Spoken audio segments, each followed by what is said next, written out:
ಶ್ರೀ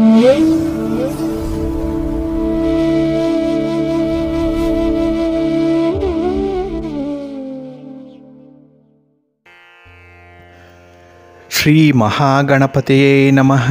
ಶ್ರೀ ಗುರುಭ್ಯೋ ನಮಃ. ಹರಿ ಓಂ. ಸಿರಿಗನ್ನಡ ಸುದ್ದಿವಾಹಿನಿಯ ಸದಭಿಮಾನದ ಸಹೃದಯ ವೀಕ್ಷಕ ಮಹಾಶಯರೇ, ತಮಗೆಲ್ಲರಿಗೂ ಕೂಡ ಸಿರಿಗನ್ನಡ ಸುದ್ದಿವಾಹಿನಿಗೆ ಸ್ವಾಗತ. ದಯಾಮಯನಾದಂಥ ಭಗವಂತನ ಅನುಗ್ರಹ ತಮ್ಮೆಲ್ಲರಿಗೆ ಪ್ರಾಪ್ತಿಯಾಗಲಿ, ತಮ್ಮೆಲ್ಲರ ಜೀವನ ಆರೋಗ್ಯದಾಯಕವಾಗಿರಲಿ, ಸಂತೃಪ್ತಿದಾಯಕವಾಗಿರಲಿ ಎಂದು ಭಗವಂತನಲ್ಲಿ ಪ್ರಾರ್ಥನೆಯನ್ನು ಮಾಡ್ತಾ ಈ ದಿನದ ವಿಶೇಷ ಕಾರ್ಯಕ್ರಮವನ್ನು ನೋಡೋಣ. ಹಾಗೆ ದ್ವಾದಶ ರಾಶಿಯವರ ಗೋಚಾರ ಫಲಗಳು ಹೇಗಿವೆ ಅನ್ನೋದನ್ನು ಕೂಡ ತಿಳಿಯೋಣ ಬನ್ನಿ. ವೀಕ್ಷಕರೇ, ಈ ದಿನ ತಮ್ಮ ಹುಟ್ಟುಹಬ್ಬವನ್ನು ಆಚರಿಸ್ಕೊಳ್ತಾ ಇರುವಂಥ ತಮಗೆಲ್ಲರಿಗೂ ಕೂಡ ಹುಟ್ಟುಹಬ್ಬದ ಶುಭಾಶಯಗಳು. ಹಾಗೆ ಈ ದಿನಾಂಕದಂದು ವಿವಾಹವಾಗಿರುವಂಥ ದಂಪತಿಗಳಿಗೂ ಕೂಡ ವಿವಾಹ ವಾರ್ಷಿಕೋತ್ಸವದ ಶುಭಾಶಯಗಳನ್ನು ಹೇಳ್ತಾ ಭಗವಂತ ತಮಗೆಲ್ಲರಿಗೂ ಕೂಡ ಸಕಲ ಸನ್ಮಂಗಳಗಳನ್ನು ಕರುಣಿಸಲಿ ಅಂತ ಹೇಳಿ ಸಿರಿಗನ್ನಡ ಸುದ್ದಿವಾಹಿನಿಯ ಪರವಾಗಿ ಪ್ರಾರ್ಥಿಸುತ್ತೇನೆ. ಪ್ರೀತಿಯ ವೀಕ್ಷಕ ಬಂಧುಗಳೇ, ಈ ದಿನ 2025 ಫೆಬ್ರವರಿ ತಿಂಗಳ 26ನೇ ತಾರೀಕು ಸೌಮ್ಯವಾಸರ ಅಂದರೆ ಬುಧವಾರ. ಈ ಬುಧವಾರದ ನಿತ್ಯ ಪಂಚಾಂಗ ಫಲ ಹೇಗಿದೆ ನೋಡೋಣ ಬನ್ನಿ. ಶ್ರೀ ಕ್ರೋಧಿ ನಾಮ ಸಂವತ್ಸರೆ, ಉತ್ತರಾಯಣೆ, ಶಿಶಿರ ಋತು, ಮಾಘ ಮಾಸ, ಕೃಷ್ಣ ಪಕ್ಷದ ತ್ರಯೋದಶಿಯ ತಿಥಿ ಇದೆ. ಇದು ಈ ದಿನ ಬೆಳಿಗ್ಗೆ 9:37 ಇರಲಿದೆ. ನಂತರ ಚತುರ್ದಶಿಯ ತಿಥಿ ಆರಂಭ ಆಗುತ್ತೆ. ಈ ದಿನದ ನಕ್ಷತ್ರ ಶ್ರವಣ ನಕ್ಷತ್ರ. ಇದು ಈ ದಿನ ಅಪರಾಹ್ನ 4:23 ಇರಲಿದೆ. ನಂತರ ಧನಿಷ್ಠ ನಕ್ಷತ್ರ ಆರಂಭ ಆಗುತ್ತೆ. ಈ ದಿನದ ಕರ್ಣ ಪೂರ್ವಕರ್ಣ ವಣಿಜ. ಇದು ಈ ದಿನ ಬೆಳಿಗ್ಗೆ 11:11 ಇರಲಿದೆ. ನಂತರ ಉತ್ತರ ಕರ್ಣ ವಿಷ್ಟಿ ಅಥವಾ ಭದ್ರ ಆರಂಭ ಆಗುತ್ತೆ. ಈ ದಿನದ ಯೋಗ ಪರಿಘ ಯೋಗ. ಇದು ಈ ದಿನ ರಾತ್ರಿ 2:57 ಇರಲಿದೆ. ನಂತರ ಶಿವಯೋಗ ಆರಂಭ ಆಗುತ್ತೆ. ಈ ದಿನ ದಿಕ್ಷೂಲೆ ಇರುವಂಥದ್ದು ಉತ್ತರ ದಿಕ್ಕಿಗೆ. ಇನ್ನು ಈ ದಿನ ಸೂರ್ಯ ಇರುವಂಥ ರಾಶಿ ಕುಂಭ, ಚಂದ್ರ ಇರುವಂಥ ರಾಶಿ ಮಕರ. ಹಾಗೆ ಈ ದಿನ ರಾಹುಕಾಲ ಇರುವಂಥ ಸಮಯ ಈ ದಿನ ಮಧ್ಯಾಹ್ನ 12:36 ಮಧ್ಯಾಹ್ನ 2:05 ಗುಳಿಕ ಕಾಲ ಈ ದಿನ ಬೆಳಿಗ್ಗೆ 11:07 ಮಧ್ಯಾಹ್ನ 12:36 ಹಾಗೆ ಯಮಗಂಡ ಕಾಲ ಈ ದಿನ ಬೆಳಿಗ್ಗೆ 8:09 ಬೆಳಿಗ್ಗೆ 9:38 ಇರಲಿದೆ. ಇನ್ನು ಈ ದಿನ ದುಷ್ಟ ಮುಹೂರ್ತ ಇರುವಂಥ ಸಮಯ ಈ ದಿನ ಮಧ್ಯಾಹ್ನ 12:11 ಮಧ್ಯಾಹ್ನ 12:57 ದುಷ್ಟ ಮುಹೂರ್ತದ ಸಮಯ. ಹಾಗಾಗಿ ಈ ಸಮಯದಲ್ಲಿ ಯಾವುದೇ ಪ್ರಯಾಣವನ್ನಾಗಲಿ ಯಾವುದೇ ಶುಭ ಕಾರ್ಯಗಳನ್ನಾಗಲಿ ಆರಂಭ ಮಾಡಬೇಡಿ. ಏಕೆಂದರೆ ನೀವು ಯಾವುದೇ ಕೆಲಸ ಕಾರ್ಯಗಳನ್ನು ಈ ದುಷ್ಟ ಮುಹೂರ್ತ ಇರುವಂಥ ಸಮಯದಲ್ಲಿ ಆರಂಭ ಮಾಡಿದರೆ ಅದರಿಂದ ಬರುವಂಥ ಫಲಿತಾಂಶಗಳು ಅಷ್ಟೊಂದು ಅನುಕೂಲಕರವಾಗಿ ಇರೋದಿಲ್ಲ. ಆದ್ದರಿಂದಲೇ ಈ ದುಷ್ಟ ಮುಹೂರ್ತವನ್ನು ಅವಾಯ್ಡ್ ಮಾಡುವಂಥದ್ದು ತುಂಬ ಉತ್ತಮ. ಇನ್ನು ಈ ದಿನ ಅಭಿಜಿತ್ ಮುಹೂರ್ತ ಯಾವುದೂ ಇಲ್ಲ. ಹಾಗೆ ಈ ದಿನ ವಿಶೇಷವಾಗಿ ಅಮೃತ ಕಾಲ ಇರುವಂಥ ಸಮಯ ಈ ದಿನ ಬೆಳಿಗ್ಗೆ 6:27 ಬೆಳಿಗ್ಗೆ 8:10 ಅಮೃತ ಕಾಲದ ಸಮಯ. ಇನ್ನು ಈ ದಿನ ಸೂರ್ಯೋದಯ ಆಗುವಂಥ ಸಮಯ ಈ ದಿನ ಪ್ರಾತಃ ಕಾಲ 6:38 ಸೂರ್ಯಾಸ್ತ ಸಂಜೆ 6:26. ಇನ್ನು ಈ ದಿನ ಚಂದ್ರನ ಬಲ ಇರುವಂಥ ರಾಶಿಗಳು ಅಂತ ಹೇಳಿದ್ರೆ ಮೇಷ, ಕರ್ಕಾಟಕ, ಸಿಂಹ, ವೃಶ್ಚಿಕ, ಮಕರ ಮತ್ತು ಮೀನ. ಈ 6 ರಾಶಿಯವರಿಗೆ ಗೋಚಾರದಲ್ಲಿ ಚಂದ್ರನಿಂದ ಶುಭ ಫಲಗಳ ಯೋಗ ಇರುತ್ತೆ. ಇನ್ನು ಉಳಿದ 6 ರಾಶಿಯವರಿಗೆ ಮಿಶ್ರ ಫಲದ ಯೋಗ ಇರುತ್ತೆ.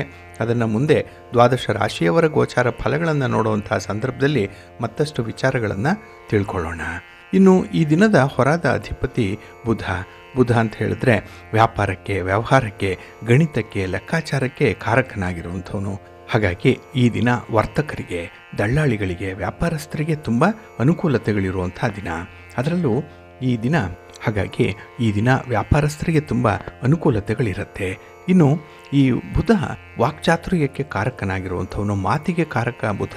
ಹಾಗಾಗಿನೇ ಈ ಬುಧನಿಂದ ಈ ದಿನ ಉತ್ತಮವಾದಂಥ ಮಾತುಗಳಾಗಲಿ ಅಥವಾ ಮಾತನ್ನೇ ಬಂಡವಾಳ ಮಾಡಿಕೊಂಡಿರುವಂಥವರು ಉದ್ಯೋಗದಲ್ಲಾಗಲಿ ಅತ್ಯುತ್ತಮ ಫಲಗಳನ್ನು ಪಡ್ಕೊಳ್ತಾರೆ.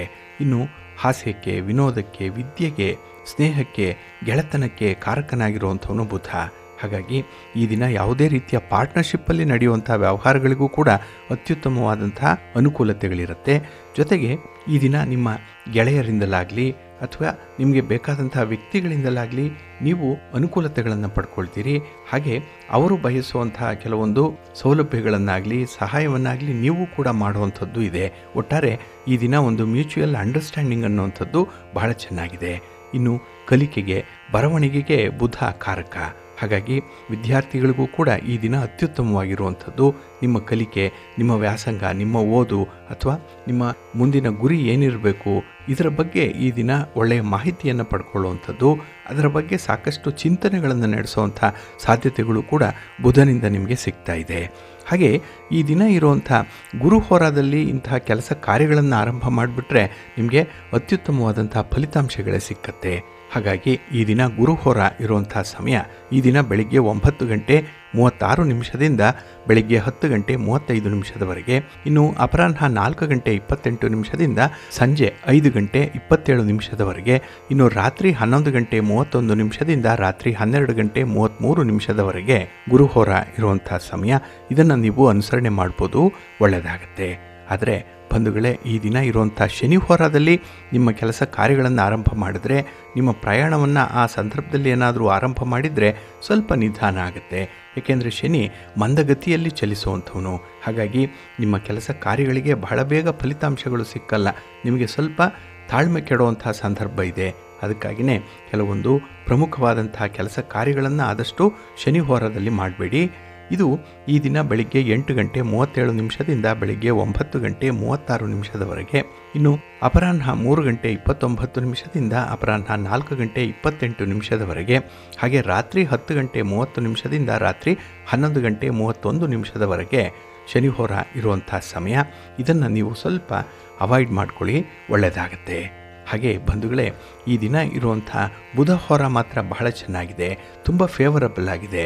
ಅದರಲ್ಲೂ ನೆಗೋಷಿಯೇಷನ್ಸ್ಗೆ, ಆರ್ಬಿಟ್ರೇಷನ್ಗೆ, ಪಾರ್ಟಿಷನ್ ಡೀಡ್ಸ್ಗೆ ಸಂಬಂಧಪಟ್ಟಂತಹ ವಿಚಾರಗಳು, ವ್ಯಾಪಾರಕ್ಕೆ ಬಂಡವಾಳ ತೊಡಗಿಸುವಂಥ ವಿಚಾರ ಆಗಲಿ, ದಾಖಲೆ ಪತ್ರಗಳಿಗೆ ಸಹಿ ಮಾಡುವಂಥ ವಿಚಾರ ಅಥವಾ ವ್ಯಾಪಾರವನ್ನು ವಿಸ್ತರಣೆ ಮಾಡುವಂಥದ್ರ ಬಗ್ಗೆ ತೆಗೆದುಕೊಳ್ಳುವಂಥ ತೀರ್ಮಾನ, ಇವೆಲ್ಲವನ್ನು ಕೂಡ ಈ ದಿನ ಇರುವಂಥ ಬುಧ ಹೋರಾದಲ್ಲಿ ಮಾಡಿ ಒಳ್ಳೆಯ ಫಲ ನಿಮಗೆ ಸಿಕ್ಕತ್ತೆ. ಹಾಗೆ ವಿದ್ಯಾರ್ಥಿಗಳಿಗೂ ಕೂಡ ನಿಮ್ಮ ಓದಿನ ಬಗ್ಗೆ ಯಾವುದೇ ನಿರ್ಧಾರವನ್ನು ತೆಗೆದುಕೊಳ್ಳಿಕ್ಕೂ ಬುಧ ಹೋರವನ್ನು ಉಪಯೋಗಿಸಿ, ಈ ದಿನ ಒಳ್ಳೆಯದಾಗುತ್ತೆ. ಹಾಗಾಗಿ ಬುಧ ಹೋರ ಇರುವಂಥ ಸಮಯ ಬೆಳಿಗ್ಗೆ 6 ಗಂಟೆ 40 ನಿಮಿಷದಿಂದ ಬೆಳಿಗ್ಗೆ 7 ಗಂಟೆ 38 ನಿಮಿಷದವರೆಗೆ. ಹಾಗೆ ಮಧ್ಯಾಹ್ನ 1 ಗಂಟೆ 31 ನಿಮಿಷದಿಂದ ಮಧ್ಯಾಹ್ನ 2 ಗಂಟೆ 30 ನಿಮಿಷದವರೆಗೆ. ಇನ್ನು ರಾತ್ರಿ 8 ಗಂಟೆ 28 ನಿಮಿಷದಿಂದ ರಾತ್ರಿ 9 ಗಂಟೆ 29 ನಿಮಿಷದವರೆಗೆ ಬುಧ ಹೋರ ಇರುವಂಥ ಸಮಯ. ಇದನ್ನು ನೀವು ಅನುಸರಣೆ ಮಾಡ್ಬೋದು, ಒಳ್ಳೆಯದಾಗುತ್ತೆ. ಆದರೆ ಬಂಧುಗಳೇ, ಈ ದಿನ ಇರುವಂಥ ಶುಕ್ರ ಹೋರ ಇದೆಯಲ್ಲ, ಇದನ್ನು ಸ್ವಲ್ಪ ಅವಾಯ್ಡ್ ಮಾಡಿ. ಇದರಲ್ಲಿ ನೀವು ಯಾವುದೇ ರೀತಿಯ ಶುಭ ಕಾರ್ಯಗಳ ಬಗ್ಗೆ ಆಗಲಿ, ಅದರಲ್ಲೂ ಮುಖ್ಯವಾಗಿ ಈ ವಿವಾಹಕ್ಕೆ ಸಂಬಂಧಪಟ್ಟಂತಹ ಚಟುವಟಿಕೆಗಳನ್ನು ಶುಕ್ರ ಹೋರದಲ್ಲಿ ಆರಂಭ ಮಾಡಬೇಡಿ. ಇನ್ನು ದಾಖಲೆ ಪತ್ರಗಳಿಗೆ ಸಹಿ ಮಾಡುವಂಥ ವಿಚಾರ, ಹಣಕಾಸಿನ ಲೇವಾದೇವಿ ವ್ಯವಹಾರ ಅಂದರೆ ಹಣವನ್ನು ಕೊಡುವಂಥದ್ದಾಗಲಿ ತರುವಂಥ ವಿಚಾರಗಳನ್ನಾಗಲಿ ಆದಷ್ಟು ಶುಕ್ರ ಹೋರದಲ್ಲಿ ಮಾಡಬೇಡಿ. ಇನ್ನು ಮನೆಗೂ ಕೂಡ ಯಾವುದೇ ಶುಭ ವಸ್ತುಗಳನ್ನು ತರಬೇಕು ಅಂದರೂ ಶುಕ್ರ ಹೋರ ಬಿಟ್ಟು ಉಳಿದ ಸಮಯವನ್ನು ನೀವು ನೋಡಬೇಕಾಗತ್ತೆ. ಹಾಗಾಗಿ ಶುಕ್ರ ಹೋರ ಇರುವಂಥ ಸಮಯ ಈ ದಿನ ಬೆಳಿಗ್ಗೆ 5 ಗಂಟೆ 38 ನಿಮಿಷದಿಂದ ಬೆಳಿಗ್ಗೆ 6 ಗಂಟೆ 40 ನಿಮಿಷದವರೆಗೆ. ಇನ್ನು ಮಧ್ಯಾಹ್ನ 12 ಗಂಟೆ 33 ನಿಮಿಷದಿಂದ ಮಧ್ಯಾಹ್ನ 1 ಗಂಟೆ 31 ನಿಮಿಷದವರೆಗೆ. ಹಾಗೆ ರಾತ್ರಿ 7 ಗಂಟೆ 27 ನಿಮಿಷದಿಂದ ರಾತ್ರಿ 8 ಗಂಟೆ 28 ನಿಮಿಷದವರೆಗೆ ಶುಕ್ರ ಹೋರ ಇರುವಂಥ ಸಮಯ. ಇದನ್ನು ಸ್ವಲ್ಪ ಅವಾಯ್ಡ್ ಮಾಡ್ಕೊಳ್ಳಿ, ಒಳ್ಳೆಯದಾಗುತ್ತೆ. ಹಾಗಾಗಿ ಬಂಧುಗಳೇ, ನಿಮ್ಮ ಕೆಲಸ ಕಾರ್ಯಗಳನ್ನು ಒಳ್ಳೆಯ ಸಮಯದಲ್ಲಿ ಆರಂಭ ಮಾಡಿ. ಒಳ್ಳೆಯ ಮುಹೂರ್ತ ಯಾವುದಿದೆ ಅನ್ನೋವಂಥದ್ದನ್ನು ತಿಳ್ಕೊಳ್ಳಿ. ಏಕೆಂದರೆ ಪ್ರತಿನಿತ್ಯ ಒಂದಲ್ಲ ಒಂದು ಸಮಯ ನಿಮಗೆ ತುಂಬ ಅನುಕೂಲಕರವಾಗಿರುತ್ತೆ. ಅಂದರೆ ಆ ಮುಹೂರ್ತ ನಿಮಗೆ ತುಂಬ ಸೂಟಬಲ್ ಆಗಿ ಇರುವಂಥದ್ದು. ಹಾಗೆ ಕೆಲವೊಂದು ಹೊರಗಳಲ್ಲಿ ನಿಮ್ಮ ಕೆಲಸಗಳನ್ನು ಆರಂಭ ಮಾಡಿದ್ರೆ ಅತ್ಯುತ್ತಮವಾದ ಫಲಗಳೇ ನಿಮಗೆ ಸಿಕ್ಕತ್ತೆ.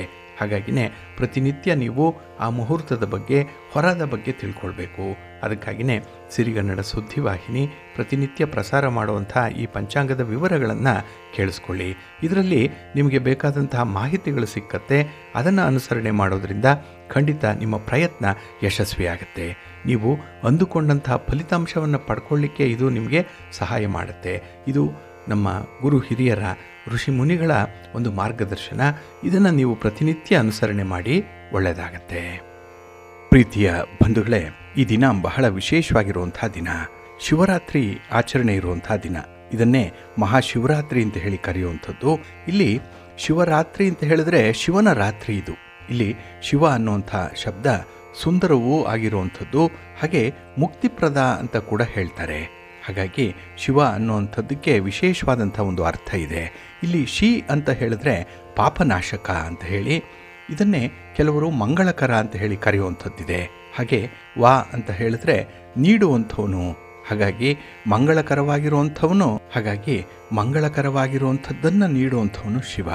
ಹಾಗೆ ಪಾಪನಾಶಕ ಅಂದರೆ ನಾವು ಮಾಡಿರುವಂಥ ಪಾಪಗಳನ್ನು ತೊಳೆಯುವಂಥವನು ಶಿವ. ಹಾಗಾಗಿನೇ ಶಿವನನ್ನು ಬಹಳ ವಿಶೇಷ ರೀತಿಯಲ್ಲಿ ಈ ದಿನ ಆರಾಧನೆ ಮಾಡುವಂಥದ್ದಿದೆ. ಹಾಗೆ ಶಿವನನ್ನು ಲಿಂಗಾಕಾರದಲ್ಲಿ ಪೂಜಿಸುವಂಥದ್ದು ಜನಪ್ರಿಯವಾಗಿರುವಂಥದ್ದು. ಹಾಗಾಗಿ ಈ ಲಿಂಗ ಗಹನವಾದಂತಹ ಅರ್ಥವನ್ನು ತಿಳಿಸುತ್ತೆ. ಲಿಂಗಕ್ಕೆ ರೂಪವೂ ಇಲ್ಲ, ಅರೂಪವೂ ಇಲ್ಲ. ಇದನ್ನು ನೀವು ತಾವು ಗಮನಿಸಿರ್ಬೋದು. ಅಂದರೆ ಇಲ್ಲಿ ಸಾಕಾರವೂ ಇಲ್ಲ, ನಿರಾಕಾರವೂ ಇಲ್ಲ ಅನ್ನುವಂಥದ್ದು. ಆದರೆ ಅದು ಸಾಕಾರದಿಂದ ನಿರಾಕಾರಕ್ಕೆ ನಮ್ಮ ಮನಸ್ಸನ್ನು ತಿರುಗಿಸುವಂಥ ಒಂದು ಸಾಧನವಾಗಿ ಇರುವಂಥದ್ದು. ಹಾಗಾಗಿ ಶಿವ ತ್ರಿಲೋಕ ಸಂಚಾರಿ ಮತ್ತು ಬ್ರಹ್ಮಸ್ವರೂಪಿ ಅಂತ ಹೇಳಿ ಜಗತ್ತಿಗೆ ತೋರಿಸಲಿಕ್ಕೆ ಭೂಮಿಯಿಂದ ಆಕಾಶದವರೆಗೆ ಎತ್ತರವಾಗಿ ಶಿವಲಿಂಗದ ರೂಪದಲ್ಲಿ ಜ್ಯೋತಿಯಾಗಿ ನಿಂತ ದಿನವೇ ಶಿವರಾತ್ರಿ. ಹಾಗಾಗಿ ವರ್ಷದ ಪ್ರತಿ ಕೃಷ್ಣ ಪಕ್ಷದ ಚತುರ್ದಶಿಯೂ ಕೂಡ ಶಿವನಿಗೆ ಪ್ರಿಯವಾಗಿ ಇರುವಂಥದ್ದು. ಇದನ್ನೇ ಮಾಸ ಶಿವರಾತ್ರಿ ಅಂತ ಹೇಳಿ ಕರೀತಾರೆ. ಆದರೆ ಮಾಘ ಮಾಸದ ಕೃಷ್ಣ ಪಕ್ಷದ ಚತುರ್ದಶಿ ಅತ್ಯಂತ ವಿಶೇಷವಾಗಿರೋದ್ರಿಂದ ಅದನ್ನು ಮಹಾಶಿವರಾತ್ರಿ ಅಂತ ಹೇಳಿ ಕರೀತಾರೆ. ಈ ಚತುರ್ದಶಿ ಶಿವನಿಗೆ ತುಂಬ ಇಷ್ಟ. 14 ನಂಬರ್ ಇದು. ಹಾಗಾಗಿ ಈ ಚತುರ್ದಶಿ ಅಂತ ಹೇಳಿದ್ರೆ 14 ಅನ್ನುವಂಥದ್ದು. ಇಲ್ಲಿ 14 ಇಂದ್ರಿಯಗಳನ್ನು ಜಯಿಸಿರುವಂತಹ ಶಿವ 14 ಲೋಕಗಳಿಗೂ ಕೂಡ ಪ್ರಭುವಾಗಿರುವಂಥವನು. ಆದ್ದರಿಂದಲೇ ಈತನನ್ನು ಚತುರ್ದಶಿಯ ದಿನ ಪೂಜಿಸಬೇಕು ಅನ್ನುವಂಥದ್ದಿದೆ. ಹಾಗಾಗಿ ಈ ಶಿವನ ಚತುರ್ದಶೇಂದ್ರಿಯಗಳು ಯಾವ್ಯಾವುದು ಅಂತ ಹೇಳಿದ್ರೆ, ಒಂದನೇದು ನೇತ್ರೇಂದ್ರಿಯ. ಬಾಹ್ಯ ವಿಷಯಗಳಿಂದ ತನ್ನ ಕಣ್ಣುಗಳನ್ನು ಒಳಗಡೆಗೆ ಸರಿಸಿಕೊಂಡು ಆತ್ಮನಲ್ಲಿಯೇ ನೆಲೆಗೊಳಿಸಿದ್ದಂತಹ ಧೀರ ದೇವತೆಯೇ ಶಿವ. ಹಾಗಾಗಿ ಶಿವ ಯಾವಾಗಲೂ ಕೂಡ ತನ್ನ ಕಣ್ಣುಗಳನ್ನು ಮುಚ್ಚಿಕೊಂಡಿರ್ತಾನೆ, ಧ್ಯಾನಾವಸ್ಥೆಯಲ್ಲೇ ಇರ್ತಾನೆ. ಹಾಗಾಗಿನೇ ಇದು ಶಿವನ ಸಾಂಕೇತಿಕ ರೂಪ. ಇದು ಅಂದರೆ ಬಾಹ್ಯ ವಿಷಯಗಳಲ್ಲಿ ಆಸಕ್ತಿ ಇಲ್ಲ ಅನ್ನುವಂಥದ್ದನ್ನು ತೋರಿಸತ್ತೆ. ಇನ್ನು ಶ್ರೋತ್ರೇಂದ್ರಿಯ, ಪ್ರಾಕೃತ ಶಬ್ದಗಳನ್ನು ಕೇಳದೆ ಸದಾ ಓಂಕಾರ ನಾದವನ್ನೇ ಶ್ರವಣ ಮಾಡ್ತಿದ್ದಂತಹ ಅಂತರ್ಮುಖಿಯೇ ಶಿವ. ಅಂದರೆ ಓಂ ಅನ್ನುವಂತಹ ನಾದ, ಓಂಕಾರ ನಾದ ಈ ಶಿವನಿಗೆ ಅತ್ಯಂತ ಇಷ್ಟವಾಗಿರುವಂಥದ್ದು. ಇನ್ನು ಘ್ರಾಣೇಂದ್ರಿಯ, ಅನಾತ್ಮ ವಸ್ತುಗಳ ಗಂಧದಿಂದ ದೂರ ಇರುವಂಥವನು ಶಿವ. ಅದಕ್ಕಾಗಿಯೇ ಶಿವನಿಗೆ ವಿಭೂತಿ ಬಹಳ ಇಷ್ಟ. ಇನ್ನು ಜಿಹ್ವೇಂದ್ರಿಯ, ರುಚಿಯನ್ನು ಗೆದ್ದ ಧೀಮಂತನೇ ಶಿವ. ಚರ್ಮೇಂದ್ರಿಯ, ಗಜ ಚರ್ಮಧಾರಿಯಾಗಿ ಸ್ಪರ್ಶ ಸುಖದಿಂದ ದೂರವಿದ್ದಂತಹ ತಪೋಮೂರ್ತಿಯೇ ಪರಶಿವ. ಇನ್ನು ಛಾಗೀಂದ್ರಿಯ, ಮೌನಿಯಾಗಿ ನಾಲಿಗೆಯನ್ನು ಗೆದ್ದಂಥವನು ಶಿವ. ಇನ್ನು ಪಾಣೇಂದ್ರಿಯ, ಹಸ್ತಗಳ ಚಾಪುಳ್ಳ ರಹಿತನಾಗಿ ಶಾಂತನಾಗಿದ್ದಂಥವನು ಶಿವ. ಇನ್ನು ಪಾದೇಂದ್ರಿಯ, ಎಲ್ಲ ಚಲಿಸಿದ ಕೂಟಸ್ಥನಾಗಿದ್ದಂತಹ ತಪಸ್ವಿಯವನು. ಇನ್ನು ಪಾಯುಂದ್ರಿಯ, ಉಸಿರಾಟವನ್ನು ಗೆದ್ದಂಥವನು ಶಿವ. ಇನ್ನು ಉಪಸ್ಥೀಂದ್ರಿಯ ಅಂದರೆ ತಪಸ್ಸಿನಲ್ಲಿ ನಿರತನಾಗಿರುವಂಥವನು ಪರಮೇಶ್ವರ. ವಿವೇಕ ವೈರಾಗ್ಯಗಳಿಂದ ಕಾಮವನ್ನು ಗೆದ್ದಂಥವನು. ಇನ್ನು 11ನೇಯದ್ದು ಮನಸ್ಸು, ಆತ್ಮನಿಷ್ಠನಾಗಿ ಮನಶ್ಚಾಂಚಲ್ಯವನ್ನು ಗೆದ್ದಂಥವನು ಶಿವ. ಇನ್ನು ಬುದ್ಧಿ, ತನ್ನಲ್ಲಿಯೇ ತನ್ನ ಬುದ್ಧಿಯನ್ನು ಇಟ್ಟುಕೊಂಡಿರುವಂಥವನು. ಹಾಗೆ ಚಿತ್ತ ವೃತ್ತಿಗಳನ್ನೆಲ್ಲ ನಾಶ ಮಾಡಿಕೊಂಡಿರುವಂಥವನು ಶಿವ. ಇನ್ನು ಕೊನೆಯದಾಗಿ ಅಹಂಕಾರವನ್ನು ಭಸ್ಮ ಮಾಡಿದಂತಹ ಧೀರ ಶಿವ ಅಂತ ಹೇಳ್ತಾರೆ. ಹೀಗೆ ಚತುರ್ದಶೇಂದ್ರಿಯಗಳನ್ನು ಜಯಿಸಿದಂತಹ ತಿಥಿ ಚತುರ್ದಶಿ. ಆದ್ದರಿಂದಲೇ ಶಿವನನ್ನು ಚತುರ್ದಶಿಯ ದಿನ ಪೂಜೆ ಮಾಡಬೇಕು ಅನ್ನುವಂಥದ್ದಿದೆ. ಇನ್ನು ಶಿವನ ಪೂಜೆಗೆ ಕೃತ್ತಿಕಾ ನಕ್ಷತ್ರ ಅತಿ ವಿಶೇಷವಾಗಿರುವಂಥದ್ದು. ಅದರಲ್ಲೂ ಸೋಮವಾರದ ದಿನ ಕೃತ್ತಿಕಾ ನಕ್ಷತ್ರ ಮತ್ತು ಚತುರ್ದಶಿ ಒಂದೇ ದಿನ ಬಂದರೆ ಆ ದಿನ ಶಿವನ ಪೂಜೆ ಮಾಡಿದರೆ ಜಾತಕದಲ್ಲಿರುವಂಥ ನಕ್ಷತ್ರ ದೋಷ ನಿವಾರಣೆ ಆಗುತ್ತೆ, ಯಾವುದೇ ದೋಷಗಳಿದ್ರೂ ಪರಿಹಾರ ಆಗುತ್ತೆ ಅನ್ನುವಂಥ ಒಂದು ನಂಬಿಕೆ ಇದೆ. ಹಾಗಾಗಿ ಈ ಕೃತ್ತಿಕಾ ನಕ್ಷತ್ರ ಶಿವನಿಗೆ ಅತ್ಯಂತ ಪ್ರಿಯವಾಗಿರುವಂಥ ನಕ್ಷತ್ರ. ಇನ್ನು ಯಾವ ವಾರ ಶಿವನಿಗೆ ಇಷ್ಟ ಅಂತ ಹೇಳಿದ್ರೆ ಸೋಮವಾರ. ಬಹಳ ವಿಶೇಷವಾಗಿ ಸೋಮವಾರವನ್ನು ಶಿವ ಇಷ್ಟಪಡ್ತಾನೆ. ಅದನ್ನೇ ಇಂದುವಾಸರ ಅಂತ ಹೇಳಿ ಕರೀತಾರೆ. ಇಲ್ಲಿ ಇಂದು ಅಂತ ಹೇಳಿದ್ರೆ ಚಂದ್ರ ಶಿವನ ತಲೆಯ ಮೇಲೆ ಇರುವಂಥವನು. ಹಾಗಾಗಿ ಈ ಚಂದ್ರ ಸಮಯದ ಸಂಕೇತ ಅಂತ ಹೇಳಿದ್ರೆ ಶುಕ್ಲ ಪಕ್ಷದಲ್ಲಿ ವೃದ್ಧಿಯಾಗಿ ಕೃಷ್ಣ ಪಕ್ಷದಲ್ಲಿ ಕ್ಷಯಿಸ್ತಾ ಇರುವಂಥವನು ಶಿವ. ಈ ಸಮಯದಲ್ಲಿ ಪೂರ್ಣವಾಗಿ ತನ್ನ ಹಿಡಿತದಲ್ಲಿ ಇಟ್ಟುಕೊಂಡಿರ್ತಾನೆ. ಸೋಮವಾರ ಮತ್ತು ಪ್ರದೋಷದ ದಿನ ಒಂದೇ ದಿನ ಬಂದರೆ ಶಿವನ ಆರಾಧನೆಗೆ ತುಂಬ ವಿಶೇಷ ಅನ್ನುವಂಥದ್ದು ಇದೆ. ಇನ್ನು ಮಾಸದ ಬಗ್ಗೆ ಬಂದರೆ ಶಿವನಿಗೆ ಪ್ರಿಯವಾದ ಮಾಸಗಳು ಎರಡಿದೆ ನೋಡಿ. ಒಂದು ಕಾರ್ತಿಕ್ ಮಾಸ, ಇನ್ನೊಂದು ಮಾಘ ಮಾಸ. ಇಲ್ಲಿ ಕಾರ್ತಿಕ್ ಮಾಸದಲ್ಲಿ ಶಿವಾಲಯದಲ್ಲಿ ಪ್ರತಿದಿನ ರುದ್ರಾಭಿಷೇಕವನ್ನು ಬಿಲ್ವಾರ್ಚನೆಯನ್ನು ಮಾಡುವಂಥದ್ದಿದೆ. ಹಾಗೆ ಶಿವಾಲಯದಲ್ಲಿ ದೀಪೋತ್ಸವಗಳು ನಡೆಯುವಂಥದ್ದು. ಕಾರ್ತಿಕ್ ಮಾಸದಲ್ಲಿ ಶಿವನ ಹೆಸರಿನಲ್ಲಿ ಒಂದು ದೀಪ ಹಚ್ಚಿದ್ರೆ ಸಾಕು, ಜನ್ಮಾಂತರದ ಪಾಪಗಳು ಕಳೆದು ಹೋಗುತ್ತೆ ಅನ್ನುವಂಥ ಒಂದು ನಂಬಿಕೆ ಇದೆ. ಇನ್ನು ಮಾಘ ಮಾಸ ಕೂಡ ಶಿವನಿಗೆ ವಿಶೇಷ. ಏಕೆಂದರೆ ಈ ಮಾಸದಲ್ಲಿ ನದಿಯಲ್ಲಿ, ಸರೋವರದಲ್ಲಿ, ಸಮುದ್ರದಲ್ಲಿ ಸ್ನಾನ ಮಾಡಿ ಶಿವನನ್ನು ಆರಾಧನೆ ಮಾಡಬೇಕು ಅನ್ನುವಂಥದ್ದು, ಹಾಗೆ ಶಿವನ ಹೆಸರಿನಲ್ಲಿ ದಾನ ಧರ್ಮಾದಿಗಳನ್ನು ಹೆಚ್ಚು ಮಾಡಬೇಕು ಅನ್ನುವಂಥದ್ದು ಕೂಡ ಇದೆ. ಜಾತಕದಲ್ಲಿ ಸಂತಾನದ ತೊಂದರೆ ಇದ್ದರೆ ಈ ಮಾಸದಲ್ಲಿ ಶಿವನಿಗೆ ವಿಶೇಷವಾಗಿ ರುದ್ರಾಭಿಷೇಕವನ್ನು ಮಾಡಿಸಬೇಕು. ಮತ್ತು ಪ್ರತಿದಿನ ಬಿಲ್ವ ವೃಕ್ಷಕ್ಕೆ ಪ್ರದಕ್ಷಿಣೆಯನ್ನು ಮಾಡಿದ್ರೆ ಈ ತೊಂದರೆ ನಿವಾರಣೆಯಾಗುತ್ತೆ ಅನ್ನುವಂಥ ಒಂದು ನಂಬಿಕೆ ಇದೆ. ಹಾಗೆ ಈ ಶಿವನಿಗೆ ಯಾವ ಪಕ್ಷ ಇಷ್ಟ ಅಂತ ಹೇಳಿದ್ರೆ, ಶಿವನ ಆರಾಧನೆಗೆ ಶುಕ್ಲ ಪಕ್ಷಕ್ಕಿಂತಲೂ ಕೂಡ ಕೃಷ್ಣ ಪಕ್ಷವೇ ಶ್ರೇಷ್ಠ. ಆದ್ದರಿಂದ ಪ್ರತಿ ಮಾಸದ ಕೃಷ್ಣ ಪಕ್ಷದ ಈ 14ನೆಯ ದಿನ ಅಂದರೆ ಚತುರ್ದಶಿಯ ದಿನ ಮಾಸ ಶಿವರಾತ್ರಿಯನ್ನು ಆಚರಣೆ ಮಾಡುವಂಥದ್ದಿದೆ. ಅದನ್ನೇ ಪ್ರದೋಷದ ದಿನ ಅಂತ ಹೇಳಿ ಕರೀತಾರೆ. ಇದನ್ನು ಪ್ರದೋಷ ವ್ರತ ಅಂತ ಹೇಳಿ ಕರೆಯುವಂಥದ್ದು ಇದೆ. ಆ ದಿನ ಶಿವಾಲಯದಲ್ಲಿ ರಾತ್ರಿ ಶಿವನ ಪೂಜೆಯನ್ನು ವಿಶೇಷವಾಗಿ ಮಾಡುವಂಥದ್ದು.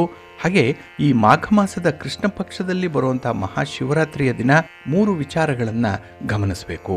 ಇಲ್ಲಿ ಆ ದಿನ ಉಪವಾಸ ಇರುವಂಥದ್ದು, ಹಾಗೆ ಶಿವನ ಆರಾಧನೆ ಮಾಡುವಂಥದ್ದು, ಹಾಗೆ ಜಾಗರಣೆಯನ್ನು ಮಾಡುವಂಥದ್ದು. ಇದು 3 ಬಹಳ ಮುಖ್ಯವಾಗಿ ಈ ಮಹಾಶಿವರಾತ್ರಿಯ ದಿನ ಅನುಸರಣೆ ಮಾಡಬೇಕು. ಹಾಗೆ ಶಿವನಿಗೆ 10,000 ಹೆಸರುಗಳಿದೆ ಅನ್ನುವಂಥದ್ದನ್ನು ವ್ಯಾಸ ಮಹರ್ಷಿಗಳು ತಿಳಿಸ್ತಾರೆ. ಅದರಲ್ಲಿ 1008 ನಾಮಗಳು ಶಿವನ ಸಹಸ್ರನಾಮ ಇದೆ. ಜೊತೆಗೆ ಓಂ ನಮಃ ಶಿವಾಯ ಅನ್ನುವಂಥದ್ದು ಶಿವ ಷಡಕ್ಷರಿ ಮಂತ್ರ. ಇಲ್ಲಿ ಈ ಓಂ ನಮಃ ಶಿವಾಯ ಅನ್ನುವಂಥ ಮಂತ್ರವನ್ನು ಪ್ರತಿನಿತ್ಯ ಯಾರು 108 ಬಾರಿ ಜಪಿಸ್ತಾರೆ ಅವರಿಗೆ ತಮ್ಮ ಇಷ್ಟಾರ್ಥಗಳನ್ನು ನೆರವೇರಿಸಿಕೊಳ್ಳಿಕ್ಕೆ ಶಿವನ ಅನುಗ್ರಹ ಪ್ರಾಪ್ತಿಯಾಗುತ್ತೆ ಅನ್ನುವಂಥ ಒಂದು ನಂಬಿಕೆ ಇದೆ.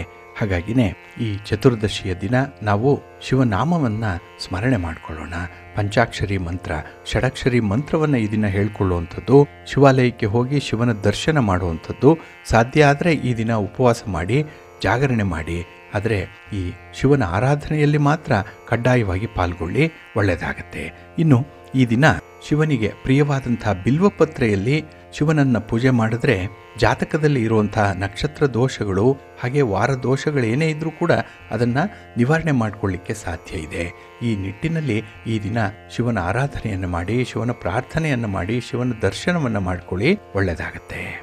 ಇನ್ನು ಬಂಧುಗಳೇ, ಶಿವ ಅಪಮೃತ್ಯು ದೋಷ ನಿವಾರಕ ಅಂತ ಕೂಡ ಹೇಳ್ತಾರೆ.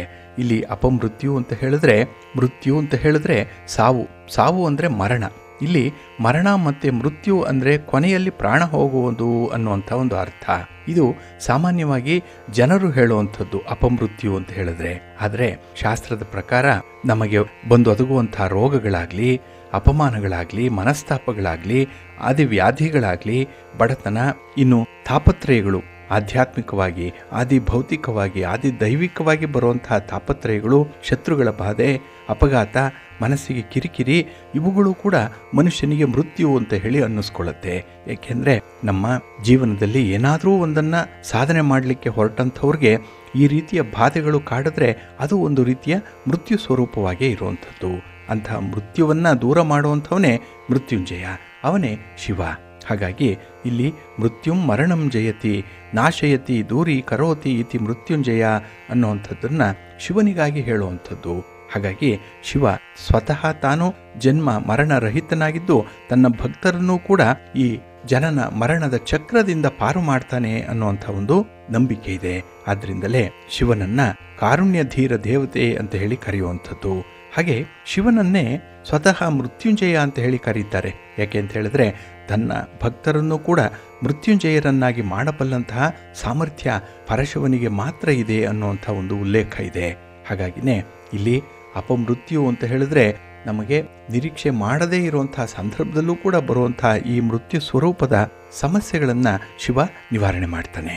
ಇನ್ನು ತಮಗೆಲ್ಲ ಗೊತ್ತಿದೆ, ಒಬ್ಬೊಬ್ಬ ದೇವತೆಗೂ ಕೂಡ ಇಷ್ಟವಾದಂತಹ ಪ್ರಿಯವಾದಂತಹ ಜಪ ಮಂತ್ರಗಳಿರುತ್ತೆ.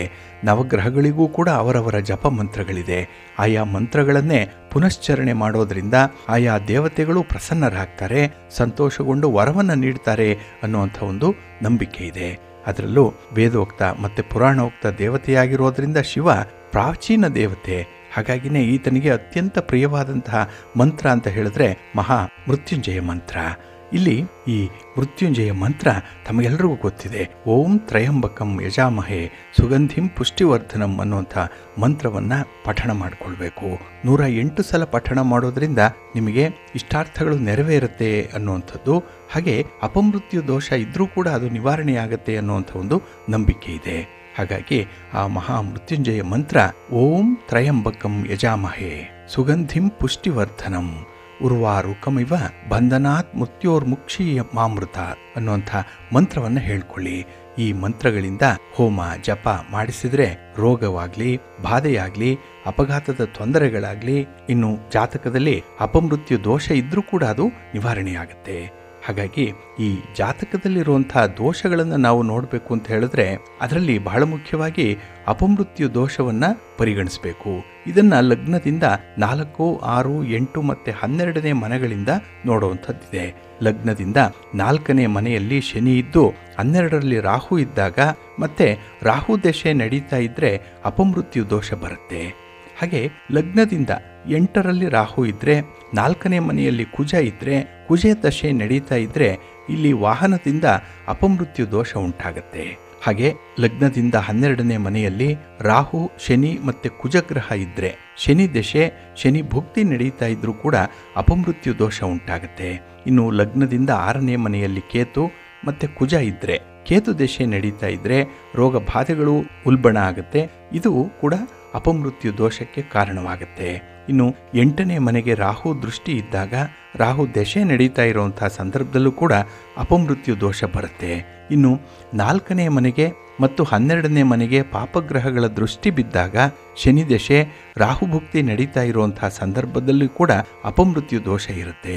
ಇವುಗಳ ದೋಷ ನಿವಾರಣೆ ಮಾಡಿಕೊಳ್ಬೇಕು ಅಂತ ಹೇಳಿದ್ರೆ ಅದಕ್ಕೆ ಮಹಾಮೃತ್ಯುಂಜಯ ಮಂತ್ರ ಜಪ ಮಾಡುವಂಥದ್ದು, ಮಹಾಮೃತ್ಯುಂಜಯ ಹೋಮವನ್ನು ಮಾಡುವಂಥದ್ದು, ಶಿವನಿಗೆ ರುದ್ರಾಭಿಷೇಕವನ್ನು ಮಾಡಿಸಬೇಕು, ಶಿವನಿಗೆ ಬಿಲ್ವಾರ್ಚನೆಯನ್ನು ಮಾಡಿಸಬೇಕು. ಇದರಿಂದ ಅಪಮೃತ್ಯು ದೋಷವನ್ನು ನಿವಾರಣೆ ಮಾಡಿಕೊಳ್ಬಹುದು.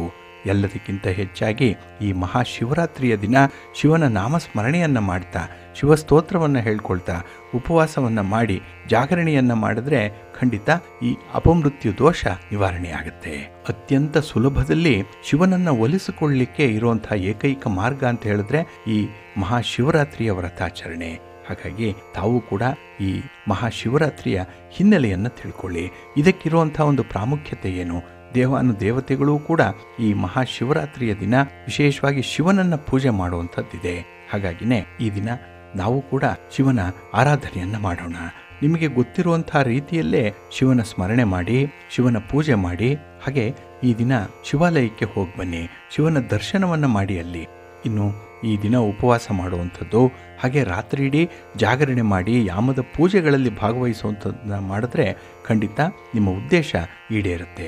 ನಿಮ್ಮ ಪ್ರಯತ್ನ ಹಾಗೆ ನೀವು ಅಂದುಕೊಂಡಂತಹ ಕಾರ್ಯಸಿದ್ಧಿ ಎಲ್ಲವೂ ಕೂಡ ನಿಮಗೆ ಅನುಕೂಲಕರವಾಗಿರುತ್ತೆ. ಹಾಗಾಗಿನೇ ಜಾತಕದಲ್ಲಿ ಇರುವಂತಹ ದೋಷಗಳನ್ನು ನಿವಾರಣೆ ಮಾಡಿಕೊಳ್ಬೇಕಿದ್ರೆ ಈ ದಿನ ಮಹಾಶಿವರಾತ್ರಿಯ ಆಚರಣೆ ಮಾಡಿ, ಅನುಸರಣೆ ಮಾಡಿ, ಒಳ್ಳೆಯದಾಗತ್ತೆ. ಪ್ರೀತಿಯ ಬಂಧುಗಳೇ, ಇನ್ನು ಮುಂದೆ 12 ರಾಶಿಯವರ ಗೋಚಾರ ಫಲಗಳು ಹೇಗಿವೆ ನೋಡೋಣ ಬನ್ನಿ. ಮೊದಲಿಗೆ ಮೇಷರಾಶಿ. ಮೇಷರಾಶಿಯವರಿಗೆ ಈ ದಿನ 10ರಲ್ಲಿ ಚಂದ್ರ ಇರೋದರಿಂದ ನಿಮ್ಮ ಕೆಲಸ ಕಾರ್ಯಗಳಲ್ಲಿ ಉತ್ತಮ ಪ್ರತಿಫಲವನ್ನು ಪಡ್ಕೊಳ್ಳುವಂಥ ಸಂದರ್ಭ ಇದೆ. ಹಾಗೆ ಈ ದಿನ ನಿಮ್ಮ ಮನಸ್ಥಿತಿ ಬಹಳ ಚೆನ್ನಾಗಿದೆ. ಯಾವುದೇ ಅಹಿತಕರ ಘಟನೆಗಳಿಂದ ಕಿರಿಕಿರಿ ಆದರೂ ಕೂಡ ಅದರಿಂದ ಬಹಳ ಬೇಗ ಮೇಲೆ ಬರ್ತೀರಿ. ಅಂದರೆ ಅಂಥ ಒಂದು ವಾತಾವರಣದಿಂದ ಪುಟಿದೇಳುವಂಥ ಎಲ್ಲ ಸಾಮರ್ಥ್ಯ ಇದೆ. ಹಾಗೆ ತುಂಬ ಪ್ರಾಕ್ಟಿಕಲ್ ಆಗಿರುವಂಥ ಒಂದು ಬುದ್ಧಿವಂತಿಕೆ ಕೂಡ ಈ ದಿನ ಇದೆ. ಹಾಗೆ ಈ ಭೂಮಿಯ ಒಂದು ಮಾರಾಟದಲ್ಲಾಗಲಿ ಅಥವಾ ಖರೀದಿಯ ಸಂದರ್ಭದಲ್ಲಾಗಲಿ ಒಂದು ಒಪ್ಪಂದವನ್ನು ಮಾಡಿಕೊಳ್ಳುವಂಥದ್ದು ಕೂಡ ಇರುತ್ತೆ. ಹಾಗಾಗಿನೇ ಈ ದಿನದ ವ್ಯವಹಾರಗಳು ನಿಮಗೆ ತುಂಬ ಆಶಾದಾಯಕವಾಗಿರುತ್ತೆ. ಹಾಗೆ ಈ ದಿನ ನಿಮ್ಮ ಒಡಹುಟ್ಟಿದವರ ಜೊತೆಯಲ್ಲಿ ಇದ್ದಂತಹ ವಿವಾದಗಳಾಗಲಿ ಅಥವಾ ಯಾವುದೇ ಒಂದು ಕುಟುಂಬಕ್ಕಾಗಿ ಮಾಡುವಂತಹ ಕೆಲಸ ಕಾರ್ಯದಲ್ಲಾಗಲಿ ನಿಮ್ಮ ಸಹಮತವನ್ನು ವ್ಯಕ್ತಪಡಿಸ್ತೀರಿ. ಒಟ್ಟಾರೆ ನೀವು ಜಂಟಿಯಾಗಿ ಇಂತಹ ಕೆಲಸಗಳನ್ನು ಮಾಡುವಂಥ ಸಾಧ್ಯತೆ ಹೆಚ್ಚಾಗಿರುತ್ತೆ. ಹಾಗೆ ಈ ದಿನ ನಿಮ್ಮ ಸಹೋದ್ಯೋಗಿಗಳ ಜೊತೆಯಲ್ಲಿ ಇದ್ದಂತಹ ವಿವಾದಗಳಿದ್ದರೆ ಅದನ್ನು ಕೂಡ ರಾಜಿ ಮಾಡಿಕೊಳ್ಳುವಂಥ ಒಂದು ಪ್ರಯತ್ನ ಇದೆ. ಹಾಗಾಗಿ ಈ ದಿನ ನಿಮ್ಮ ಮೆಚ್ಚುಗೆಯನ್ನು ವ್ಯಕ್ತಪಡಿಸ್ಲಿಕ್ಕಾಗಲಿ ಅಥವಾ ನಿಮ್ಮಲ್ಲಿರುವಂಥ ಒಂದು ಗೆಳೆತನ, ಅದರ ಬಾಂಡೇಜ್ ಎಷ್ಟಿದೆ ಅನ್ನುವಂಥದ್ದನ್ನು ತೋರಿಸ್ಲಿಕ್ಕಾಗಲಿ ಒಳ್ಳೆಯ ಅವಕಾಶ ಸಿಕ್ಕುವಂಥ ಸಂದರ್ಭ ಇದೆ. ಹಾಗೆ ಈ ದಿನ ಪ್ರಮುಖ ನಿರ್ಧಾರಗಳನ್ನು ಕೈಗೊಳ್ಳುವಂಥ ದಿನ. ನಿಮ್ಮ ಜೀವನದಲ್ಲಿ ಆಗಬೇಕಾಗಿರುವಂಥ ಪ್ರಮುಖ ನಿರ್ಧಾರಗಳು, ಮುಂದೆ ನಡೀಬೇಕಾಗಿರೋಂಥ ಶುಭ ಕಾರ್ಯಗಳು, ಇದರ ಬಗ್ಗೆ ಈ ದಿನ ನಿಮ್ಮ ಒಲವು ಜಾಸ್ತಿ ಇರುತ್ತೆ. ಅದಕ್ಕಾಗಿಯೇ ಈ ದಿನ ತೀರ್ಮಾನಕ್ಕೆ ನೀವು ಬದ್ಧರಾಗ್ತೀರಿ. ಹಾಗಾಗಿ ಈ ದಿನ 2-3 ಪ್ರಮುಖವಾದಂಥ ವಿಚಾರಗಳಲ್ಲಿ ತೀರ್ಮಾನವನ್ನು ತೆಗೆದುಕೊಳ್ಳುವಂಥ ಅನಿವಾರ್ಯತೆ ಉಂಟಾಗುತ್ತೆ. ಧೈರ್ಯದಿಂದ ಇರಿ. ಭಗವಂತನ ಸೇವೆಗಾಗಿ ನಿಮ್ಮ ಕೆಲಸ ಕಾರ್ಯಗಳು ಅನ್ನುವಂಥ ರೀತಿಯಲ್ಲಿ ಕೆಲಸಗಳನ್ನು ಮುಂದುವರಿಸಿ, ಒಳ್ಳೆಯದಾಗುತ್ತೆ. ನಿಮ್ಮ ಇಷ್ಟ ದೇವರನ್ನು ಆರಾಧನೆ ಮಾಡ್ತಾ ಇರಿ. ವಿಷ್ಣು ಸ್ತೋತ್ರವನ್ನು ಹೇಳ್ಕೊಳ್ಳಿ, ವಿಷ್ಣು ಸಹಸ್ರನಾಮವನ್ನು ಹೇಳ್ಕೊಳ್ಳಿ. ಈ ದಿನ ಒಳ್ಳೆಯದಾಗುತ್ತೆ. ನಿಮ್ಮ ಅದೃಷ್ಟದ ಬಣ್ಣ ಕೆಂಪು, ಅದೃಷ್ಟದ ದಿಕ್ಕು ಉತ್ತರ ದಿಕ್ಕು, ಅದೃಷ್ಟ ಸಂಖ್ಯೆ 1. ವೃಷಭ ರಾಶಿ. ವೃಷಭ ರಾಶಿಯವರಿಗೆ ಈ ದಿನದ ಪ್ರಯತ್ನಗಳಲ್ಲಿ ಸ್ವಲ್ಪ ಮಿಶ್ರ ಫಲಗಳೇ ಇರುವಂಥ ದಿನ ಕೂಡ. ಅದರಲ್ಲೂ ಸಕಾಲಕ್ಕೆ ಆಗಬೇಕಾಗಿರುವಂಥ ಕೆಲಸ ಕಾರ್ಯಗಳು ಕೂಡ ಸ್ವಲ್ಪ ಎಳೆದಾಡುತ್ತೆ. ಯಾವುದೋ ಒಂದು ಕಾರಣದಿಂದ 1-2 ಕೆಲಸಗಳು ಮುಂದಕ್ಕೆ ಹೋಗುವಂಥದ್ದು ಕೂಡ ಇದೆ. ಒಟ್ಟಾರೆ ಈ ದಿನ ಕೆಲಸಗಳು ಮುಂದೆ ಹೋಗಲಿ, ಕೆಲಸಗಳು ಫಲಿತಾಂಶವನ್ನು ನೀಡದೇ ಇದ್ದರೂ ಕೂಡ ನಿಮಗೆ ಒಂದು ರೀತಿಯಲ್ಲಿ ಬೇಸರ ಉಂಟಾಗುತ್ತೆ. ಹಾಗಾಗಿನೇ ಈ ದಿನ ನಿಮ್ಮನ್ನೇ ನೀವು ಶಪಿಸಿಕೊಳ್ಳುವಂಥ ಸಾಧ್ಯತೆಗಳು ಕೂಡ ಇರುತ್ತೆ. ಇನ್ನು ಈ ದಿನ ನಿಮ್ಮ ಸ್ನೇಹಿತರಿಂದ ಒಂದು ಆಸಕ್ತಿದಾಯಕವಾದಂಥ ವಿಚಾರವನ್ನೇನೋ ಕೇಳ್ತೀರಿ. ಅದರಲ್ಲಿ ತುಂಬ ಕುತೂಹಲ, ತುಂಬ ಕ್ಯೂರಿಯಾಸಿಟಿ ಇರುವಂಥ ಸಂದರ್ಭ. ಹಾಗೆ ಈ ದಿನ ಕೈಗೊಂಡಂತಹ ಕೆಲಸ ಕಾರ್ಯಗಳು ಸ್ವಲ್ಪ ನಿಧಾನ ಆಗ್ಬೋದು. ಅದಕ್ಕಾಗಿ ಸಮಯ ಜಾಸ್ತಿ ಬೇಕಾಗ್ಬೋದು, ಖರ್ಚು ವೆಚ್ಚಗಳು ಕೂಡ ಹೆಚ್ಚಾಗಬೇಕಾಗ್ಬೋದು. ಆದರೆ ಸ್ವಲ್ಪ ತಾಳ್ಮೆಯಿಂದಲೇ ಇದ್ದು ಈ ದಿನದ ಪರಿಸ್ಥಿತಿಯನ್ನು ನೀವು ನಿಭಾಯಿಸಬೇಕಾಗತ್ತೆ. ಇನ್ನು ನಿಮ್ಮ ವ್ಯಾಪಾರ ವ್ಯವಹಾರಗಳಲ್ಲಿ, ಉದ್ಯೋಗದಲ್ಲಿ ಒಂದು ಉತ್ತೇಜನಕಾರಿ ಅನ್ನುವಂಥದ್ದು ಇದೆ. ಏನೋ ಒಂದು ಮೋಟಿವೇಶನ್ ಇದೆ. ಆದರೆ ನಿಧಾನವಾಗಿ ಒಬ್ಬರೇ ಇದ್ದಾಗ ಈ ಕುರಿತು ಆಲೋಚನೆ ಮಾಡಿ. ನಿಮ್ಮ ನಿಜವಾಗ್ಲೂ ಕೂಡ ಒಂದು ಮೋಟಿವೇಟ್ ಮಾಡುವಂಥ ಅಂಶ ಯಾವುದು, ಅದನ್ನು ಎಷ್ಟರ ಮಟ್ಟಿಗೆ ಉಪಯೋಗಿಸ್ಕೊಂಡಿದ್ದೀರಿ ಅನ್ನುವಂಥದ್ರ ಮಟ್ಟ ನಿಮಗೆ ಅರ್ಥ ಆಗುತ್ತೆ. ಹಾಗಾಗಿ ಅದನ್ನು ಈ ದಿನ ಸ್ವಲ್ಪ ರಿನ್ಯೂವಲ್ ಮಾಡಬೇಕು, ರಿಜುವಿನೇಟ್ ಮಾಡಬೇಕು. ಆಗ ಯಶಸ್ವಿ ಫಲಿತಾಂಶವನ್ನು ಪಡ್ಕೊಳ್ಳಿಕ್ಕೆ ಸಾಧ್ಯವಾಗುತ್ತೆ. ಈ ಎಲ್ಲವನ್ನೂ ಕೂಡ ಈ ದಿನ ಬಹಳ ವಿಶೇಷ ದೃಷ್ಟಿಕೋನದಿಂದ ನೀವು ನೋಡಬೇಕಾಗತ್ತೆ. ಇನ್ನು ಈ ದಿನದಲ್ಲಿ ಕೆಲಸ ಕಾರ್ಯಗಳಲ್ಲಿ, ಅದರಲ್ಲೂ ಪ್ರೀತಿ ಪ್ರೇಮದ ವಿಚಾರದಲ್ಲಿ ಸ್ವಲ್ಪ ಅಡೆತಡೆಗಳು ಇರುವಂಥದ್ದು ಇದೆ. ಅದನ್ನು ಈ ದಿನ ನೀವು ಬಹಳ ಧೈರ್ಯದಿಂದ ಎದುರಿಸಬೇಕು. ಯಾವುದೇ ಕಾರಣಕ್ಕೂ ನಿರುತ್ಸಾಹ ಅನ್ನುವಂಥದ್ದು ನಿಮ್ಮ ಮನಸ್ಸಿಗೆ ಬರಬಾರ್ದು. ಸದಾ ಚಟುವಟಿಕೆಯಿಂದ ಇರಿ. ಶಿವನ ನಾಮಸ್ಮರಣೆ ಮಾಡಿಕೊಳ್ಳಿ. ಪಾರ್ವತಿ ದೇವಿಯನ್ನು ಈ ದಿನ ಆರಾಧನೆ ಮಾಡಿ. ಶಿವನ ಪರಿವಾರ ದೇವತೆಗಳನ್ನು ಪ್ರಾರ್ಥನೆ ಮಾಡಿಕೊಳ್ಳಿ. ಒಳ್ಳೆಯದಾಗುತ್ತೆ. ನಿಮ್ಮ ಅದೃಷ್ಟದ ಬಣ್ಣ ಗುಲಾಬಿ, ಅದೃಷ್ಟದ ದಿಕ್ಕು ಈಶಾನ್ಯ ದಿಕ್ಕು, ಅದೃಷ್ಟ ಸಂಖ್ಯೆ 2. ಮಿಥುನ ರಾಶಿ. ಮಿಥುನ ರಾಶಿಯವರಿಗೆ ಈ ದಿನ ಸಕಾಲಕ್ಕೆ ಕೆಲಸಗಳು ಪೂರ್ಣ ಆಗಲ್ಲ. ಏನೋ ಒಂದು ಸಣ್ಣ ಕೆಲಸ ಆದರೂ ಕೂಡ ಅದಕ್ಕೆ ತನ್ನದೇ ಆದಂಥ ಒಂದು ಕಾಲಮಾನ ಬೇಕಾಗತ್ತೆ. ಹಾಗಾಗಿನೇ ಈ ದಿನ ಬಾಹ್ಯದ ಸಂದರ್ಭಗಳಲ್ಲೇ ನಿಮಗೆ ವಿಘ್ನಗಳು ಉಂಟಾಗುವಂಥದ್ದು, ಹೊರಗಿನಿಂದ ವಿಘ್ನಗಳು ಜಾಸ್ತಿ ಇರುತ್ತೆ. ಹಾಗೆ ಈ ದಿನದಲ್ಲಿ ಯಶಸ್ಸು ಅನ್ನುವಂಥದ್ದು ನಿಮಗೆ ಕೆಲವೊಂದು ವಿಚಾರಗಳಲ್ಲಿ ಬಹಳ ಬೇಗ ಒದಗಿ ಬಂದಿದೆ. ಹಾಗಾಗಿ ಯಶಸ್ಸಿನ ಗುಂಗಿನಲ್ಲೇ ಇರುವಂಥವರು ಸ್ವಲ್ಪ ನಿಮ್ಮ ಭಾವನೆಗೆ ಕಡಿವಾಣ ಹಾಕ್ಕೊಳ್ಳುವಂಥದ್ದು ಉತ್ತಮ. ಇನ್ನು ಈ ದಿನದಲ್ಲಿ ಒಂದು ಸಮಸ್ಯೆ ಇದೆ ಅಂತ ಹೇಳಿದ್ರೆ ಅದನ್ನು ಸಂಬಂಧಪಟ್ಟವರ ಜೊತೆಯಲ್ಲಿ ಚರ್ಚೆ ಮಾಡಿ ಪರಿಹಾರವನ್ನು ಕಂಡುಕೊಳ್ಳಿ. ಅದರಲ್ಲೂ ಆದಷ್ಟು ಬೇಗ ಪರಿಹಾರ ಮಾಡಿಕೊಳ್ಳುವಂಥದ್ದು ತುಂಬ ಉತ್ತಮ. ಇನ್ನು ಈ ದಿನ ಸರ್ಕಾರಕ್ಕೆ ಸಂಬಂಧಪಟ್ಟಂತಹ ವಿಚಾರಗಳಲ್ಲಿ ಎಚ್ಚರಿಕೆಯಿಂದ ಇರಬೇಕಾಗತ್ತೆ. ಅದರಲ್ಲೂ ಭವಿಷ್ಯದಲ್ಲಿ ಹುಟ್ಟಬಹುದಾದಂತಹ ತೊಂದರೆಗಳಿಂದ ಪಾರಾಗಲಿಕ್ಕೆ ಈ ದಿನ ನಿಮ್ಮ ದೂರದೃಷ್ಟಿ ನೆರವಿಗೆ ಬರುತ್ತೆ. ಹಾಗಾಗಿ ಈ ದಿನ ಯಾವುದೇ ವಿಚಾರದಲ್ಲೂ ಕೂಡ ಹೆಚ್ಚು ಆಲೋಚನೆಗಳನ್ನು ಮಾಡಬೇಡಿ. ಭಗವಂತನ ಅನುಗ್ರಹ ಇದೆ, ತಂದೆ ತಾಯಿಯಂದ್ರ ಆಶೀರ್ವಾದ ಇದೆ. ಹಾಗೆ ಯಾವ ಕೆಲಸವನ್ನು ಮುಂದುವರಿಸಬೇಕು ಅನ್ನುವಂಥ ವಿವೇಕ ಚೆನ್ನಾಗಿದೆ. ಇದನ್ನು ನೀವು ಒಟ್ಟಾರೆ ಸಮಷ್ಟಿಯಾಗಿ ಬಳಸ್ಕೊಳ್ಳಿ. ಒಂದು ಒಳ್ಳೆಯ ಕೆಲಸವನ್ನು ನಿಮ್ಮಿಂದ ಮಾಡಲಿಕ್ಕೆ ಸಾಧ್ಯ ಆಗುತ್ತೆ. ನಿಮ್ಮ ಇಷ್ಟ ದೇವರನ್ನು ಆರಾಧನೆ ಮಾಡ್ತಾಯಿರಿ. ಹಾಗೆ ಭಕ್ತಿಯಿಂದ ಈ ದಿನ ನೀವು ಶಿವಸ್ತೋತ್ರವನ್ನು ಹೇಳ್ಕೊಳ್ಳಿ, ಶಿವನಾಮ ಸ್ಮರಣೆ ಮಾಡಿಕೊಳ್ಳಿ. ಒಳ್ಳೆಯದಾಗುತ್ತೆ. ನಿಮ್ಮ ಅದೃಷ್ಟದ ಬಣ್ಣ ನೇರಳೆ, ಅದೃಷ್ಟದ ದಿಕ್ಕು ಈಶಾನ್ಯ ದಿಕ್ಕು, ಅದೃಷ್ಟ ಸಂಖ್ಯೆ 1. ಕರ್ಕಾಟಕ ರಾಶಿ. ಕರ್ಕಾಟಕ ರಾಶಿಯವರಿಗೆ ಈ ದಿನ ಯಾವುದೇ ತೊಂದರೆ ಇಲ್ಲ. ಎಲ್ಲ ಕೆಲಸ ಕಾರ್ಯಗಳು ಕೂಡ ಬಹಳ ಯಶಸ್ವಿಯಾಗಿ ನಡೆಯುತ್ತೆ. ನೀವು ಅಂದುಕೊಂಡಂಥ ರೀತಿಯಲ್ಲಿ ಕೆಲವು ಸಾಧನೆಗಳನ್ನು ಮಾಡುವಂಥದ್ದಿದೆ. ಹಾಗಾಗಿ ನಿಮ್ಮ ನಿರೀಕ್ಷೆಯಂತೆ ಫಲಿತಾಂಶಗಳು ಸಿಕ್ಕಾಗ ಮನಸ್ಸಿಗೆ ತುಂಬ ಸಂತೋಷ ಇರುವಂಥದ್ದು. ವ್ಯಾಪಾರ ವ್ಯವಹಾರಗಳಲ್ಲೂ ಕೂಡ ಈ ದಿನ ಸುಗಮವಾಗಿ ಸಾಗುವಂಥದ್ದು. ಅಡಚಣೆಗಳಿರುತ್ತೆ, ಅಡ್ಡಿ ಆತಂಕಗಳಿದೆ, ಆದರೂ ಅದನ್ನು ಸಮರ್ಥವಾಗಿ ಎದುರಿಸ್ತೀರಿ. ಅಥವಾ ಈ ದಿನದಲ್ಲಿ ನಿಮ್ಮ ಹಿತಶತ್ರುಗಳಿಂದ ನೀವು ದೂರ ಉಳಿಯುವಂಥ ಒಂದು ತೀರ್ಮಾನಕ್ಕೆ ಬರುವಂಥದ್ದು. ಇದು ಬಹಳ ಮುಖ್ಯವಾಗಿ ಈ ಜಾಗ್ರತೆ ಅನ್ನುವಂಥದ್ದು, ಅಲರ್ಟ್ನೆಸ್ ಅನ್ನುವಂಥದ್ದು ಇಲ್ಲಿಂದಲೇ ನಿಮಗೆ ಆರಂಭ ಆಗುತ್ತೆ. ಹಾಗೆ ಈ ದಿನದಲ್ಲಿ ಪ್ರೀತಿ ಪ್ರೇಮದ ವಿಚಾರದಲ್ಲಿ ನಿಮಗೆ ಸ್ವಲ್ಪ ಹಿನ್ನಡೆ ಆದರೂ ಕೂಡ ಈ ದಿನದಲ್ಲಿ ಒಂದು ಸ್ಥಿರವಾದ ನಿರ್ಧಾರವನ್ನು ಕೈಗೊಳ್ಳುವಂಥದ್ದಿದೆ. ಹಾಗಾಗಿ ಈ ದಿನ ಯಶಸ್ಸಿನಿಂದ ನಿಮ್ಮ ದಾರಿಯನ್ನು ತಪ್ಪುವಂಥದ್ದಾಗಲಿ ಅಥವಾ ಯಶಸ್ಸಿನಿಂದ ಕೆಲವೊಂದು ಕೆಲಸಗಳನ್ನು ಮರೆತು ಹೋಗುವಂಥದ್ದನ್ನಾಗಲಿ ಮಾಡಬೇಡಿ. ಹಾಗಾಗಿನೇ ಈ ದಿನದ ಪ್ರಮುಖ ವಿಚಾರಗಳೇನಿದೆ ಅದನ್ನು ಕುಟುಂಬಕ್ಕಾಗಿ ಮಾಡ್ತೀರಿ, ನಿಮಗಾಗಿ ಮಾಡ್ತೀರಿ, ನಿಮ್ಮ ಸಂತೋಷಕ್ಕಾಗಿ ಮಾಡ್ತೀರಿ. ಹಾಗೆ ಈ ದಿನ ನಿಮಗೆ ಆತ್ಮವಿಶ್ವಾಸವೇ ಬಹಳ ಪ್ರಮುಖವಾಗಿರುವಂಥ ಅಸ್ತ್ರ. ಅದನ್ನು ಬಹಳ ಚೆನ್ನಾಗಿ ಈ ದಿನ ಬಳಸ್ಕೊಳ್ಳುವಂಥದ್ದಿದೆ. ನಿಮ್ಮ ಮಾತು ಚೆನ್ನಾಗಿದೆ, ಕಮ್ಯುನಿಕೇಷನ್ ಚೆನ್ನಾಗಿದೆ. ಹಾಗೆ ಕೆಲವೊಂದು ಒಪ್ಪಂದಗಳನ್ನು ಮಾಡಿಕೊಳ್ಳುವಂಥದ್ದು, ಏನೋ ಒಂದು ಅಗ್ರಿಮೆಂಟ್ ಮಾಡಿಕೊಳ್ಳುವಂಥದ್ದು ಕೆಲವು ವಿಚಾರಗಳಲ್ಲಿ, ಅದು ಕೂಡ ನಿಮಗೆ ಫಲಪ್ರದವಾಗುತ್ತೆ. ಹಾಗೆ ಈ ದಿನದಲ್ಲಿ ಪ್ರಯತ್ನದ ಕೊರತೆಯಿಂದ ನಿರುದ್ಯೋಗಿಗಳಿಗೆ ಸ್ವಲ್ಪ ಆಘಾತ ಆಗ್ಬೋದು. ಏಕೆಂದರೆ ಈ ಪ್ರಯತ್ನ ಕೂಡ ಯಶಸ್ವಿ ಆಗಲಿಲ್ವಲ್ಲ ಅನ್ನುವಂಥದ್ದು ನಿಮ್ಮ ಮನಸ್ಸಿಗೆ ಬರುತ್ತೆ. ಆದರೆ ಒಂದು ನಿರಂತರತೆ ಅನ್ನುವಂಥದ್ದು ಇಲ್ಲ. ಕಂಟಿನ್ಯೂಸ್ ಆಗಿ ಒಂದು ಕಂಟಿನ್ಯೂಟಿ ಅನ್ನುವಂಥದ್ದನ್ನು ನೀವು ಪ್ರಯತ್ನದಲ್ಲಿ ತೋರಿಸ್ತಾ ಇಲ್ಲ. ಹಾಗಾಗಿನೇ ಕೆಲವು ವಿಚಾರಗಳಲ್ಲಿ ಈ ದಿನ ಕೂಡ ನೀವು ಸ್ವಲ್ಪ ಜಾಗರೂಕರಾಗಿ ಇರಬೇಕಾಗತ್ತೆ. ಇನ್ನು ಈ ದಿನದ ಪ್ರಯತ್ನಗಳು ನಿಮಗೆ ಸಾರ್ಥಕತೆಯನ್ನು ತರುತ್ತೆ, ಮನಸ್ಸಿಗೆ ಸಮಾಧಾನ ಇದೆ. ನಿಮ್ಮ ಇಷ್ಟ ದೇವರನ್ನು ಆರಾಧನೆ ಮಾಡ್ತಾ ಇರಿ. ಹಾಗೆ ಭಕ್ತಿಯಿಂದ ಈ ದಿನ ನೀವು ಮಹಾಲಕ್ಷ್ಮಿಯನ್ನು ಆರಾಧನೆ ಮಾಡಿ, ಮಹಾವಿಷ್ಣುವನ್ನು ಪ್ರಾರ್ಥನೆ ಮಾಡಿಕೊಳ್ಳಿ, ಪರಶಿವನನ್ನು ಈ ದಿನ ಧ್ಯಾನ ಮಾಡಿ. ಒಳ್ಳೆಯ ದಿನ, ಒಳ್ಳೆಯ ಫಲ ನಿಮಗೆ ಸಿಕ್ಕತ್ತೆ. ನಿಮ್ಮ ಅದೃಷ್ಟದ ಬಣ್ಣ ನೇರಳೆ, ಅದೃಷ್ಟದ ದಿಕ್ಕು ಈಶಾನ್ಯ ದಿಕ್ಕು, ಅದೃಷ್ಟ ಸಂಖ್ಯೆ 1. ಸಿಂಹರಾಶಿ. ಸಿಂಹರಾಶಿಯವರಿಗೆ ಈ ದಿನ ನಿಮ್ಮ ಕೆಲಸ ಕಾರ್ಯಗಳು ಸಕಾಲದಲ್ಲಿ ಪೂರ್ಣಗೊಳ್ಳುವಂಥ ದಿನ. ಹಾಗಾಗಿನೇ ಅತಿಯಾದ ವಿಶ್ವಾಸದಿಂದ ಈ ದಿನ ಕೆಲಸವನ್ನು, ಅಷ್ಟೇ ಶ್ರದ್ಧೆಯಿಂದ ಇಂತಹ ಕೆಲಸ ಕಾರ್ಯಗಳನ್ನು ನೀವು ಆರಂಭ ಮಾಡುವಂಥದ್ದು, ಅದನ್ನು ಮುಂದುವರಿಸುವಂಥದ್ದು ಕಾಣಿಸುತ್ತೆ.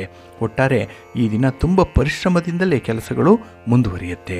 ಹಾಗೆ ಈ ದಿನ ವ್ಯಾಪಾರ ವ್ಯವಹಾರಕ್ಕೆ ಇದ್ದಂತಹ, ಅದರ ವಿಸ್ತರಣೆಗೆ ಇದ್ದಂತಹ ಅಡೆತಡೆಗಳು ಈ ದಿನ ನಿವಾರಣೆಯಾಗುತ್ತೆ. ಹಾಗೆ ಗುರು ಹಿರಿಯರ ಮಧ್ಯಸ್ಥಿಕೆಯಲ್ಲಿ ಒಂದು ಸಮಸ್ಯೆ ಕೂಡ ಈ ದಿನ ಬಗೆಹರಿಯುತ್ತೆ. ಇವೆಲ್ಲವೂ ಕೂಡ ನಿಮ್ಮ ಪ್ರಯತ್ನದಂತೆ ಆಗಿರುವಂಥದ್ದು. ಹಾಗೆ ಈ ದಿನದಲ್ಲಿ ನಿಮ್ಮ ನೆರೆಹೊರೆಯವರ ಜೊತೆಯಾಗಲಿ, ಅಪರಿಚಿತ ವ್ಯಕ್ತಿಗಳ ಜೊತೆಯಲ್ಲಾಗಲಿ ತುಂಬ ಉತ್ತಮ ಬಾಂಧವ್ಯವನ್ನು ಇಟ್ಕೊಳ್ತೀರಿ. ಇದು ಕೂಡ ನಿಮ್ಮ ಒಂದು ಕೆಲಸಕ್ಕೆ ಪೂರಕವಾಗಿರುವಂತಹ ಸಹಕಾರವನ್ನು ನೀಡುತ್ತೆ. ಹಾಗೆ ಕೆಲವು ವ್ಯಕ್ತಿಗಳ ಬಗ್ಗೆ ನಿಮಗಿದ್ದಂತಹ ತಪ್ಪು ಅಭಿಪ್ರಾಯ ಇದೆಯಲ್ಲ, ಈ ಅಭಿಪ್ರಾಯ ಭೇದ, ಇದನ್ನು ಮರೆತು ಒಂದಾಗಿ ಕೆಲಸ ಮಾಡುವಂಥ ಒಂದು ಶ್ರಮ ಕೂಡ ಇದೆ. ಹಾಗಾಗಿ ಈ ದಿನ ನಿಮ್ಮ ಪ್ರಯತ್ನಕ್ಕೆ ಉತ್ತಮ ಪ್ರತಿಫಲ ಅನ್ನುವಂಥದ್ದು ಸಿಕ್ಕತ್ತೆ. ಜೊತೆಗೆ ಈ ದಿನ ಸ್ತ್ರೀಯರಿಂದ ಒಂದು ಆನಂದದ ವಾತಾವರಣ ಇದೆ. ಅವರು ಕೂಡ ಬಹಳ ವಿಶೇಷ ರೀತಿಯಲ್ಲಿ ನಿಮಗೆ ಒಳ್ಳೆಯ ಮಾರ್ಗದರ್ಶನವನ್ನು ಮಾಡುವಂಥದ್ದು ಇದೆ. ಹಾಗೆ ಈ ದಿನ ವಿದ್ಯಾರ್ಥಿಗಳು ಮಾತ್ರ ಸ್ವಲ್ಪ ಮುತುವರ್ಜಿಯಿಂದ ಅಭ್ಯಾಸವನ್ನು ಮುಂದುವರಿಸಬೇಕಾಗತ್ತೆ. ಹಾಗಾಗಿ ಈ ದಿನ ಯಾಮಾರಬೇಡಿ, ಬರುವಂಥ ಅವಕಾಶಗಳನ್ನು ಸದುಪಯೋಗಪಡಿಸ್ಕೊಳ್ಳಿ. ಇನ್ನು ಕುಟುಂಬಸ್ಥರಿಂದಲೇ ಈ ದಿನ ನಿಮಗೆ ಎಷ್ಟು ಸಹಕಾರ ಇದೆಯೋ ಅಷ್ಟೇ ಕಿರಿಕಿರಿಗಳು ಕೂಡ ಆಗುವಂಥದ್ದು ಇದೆ.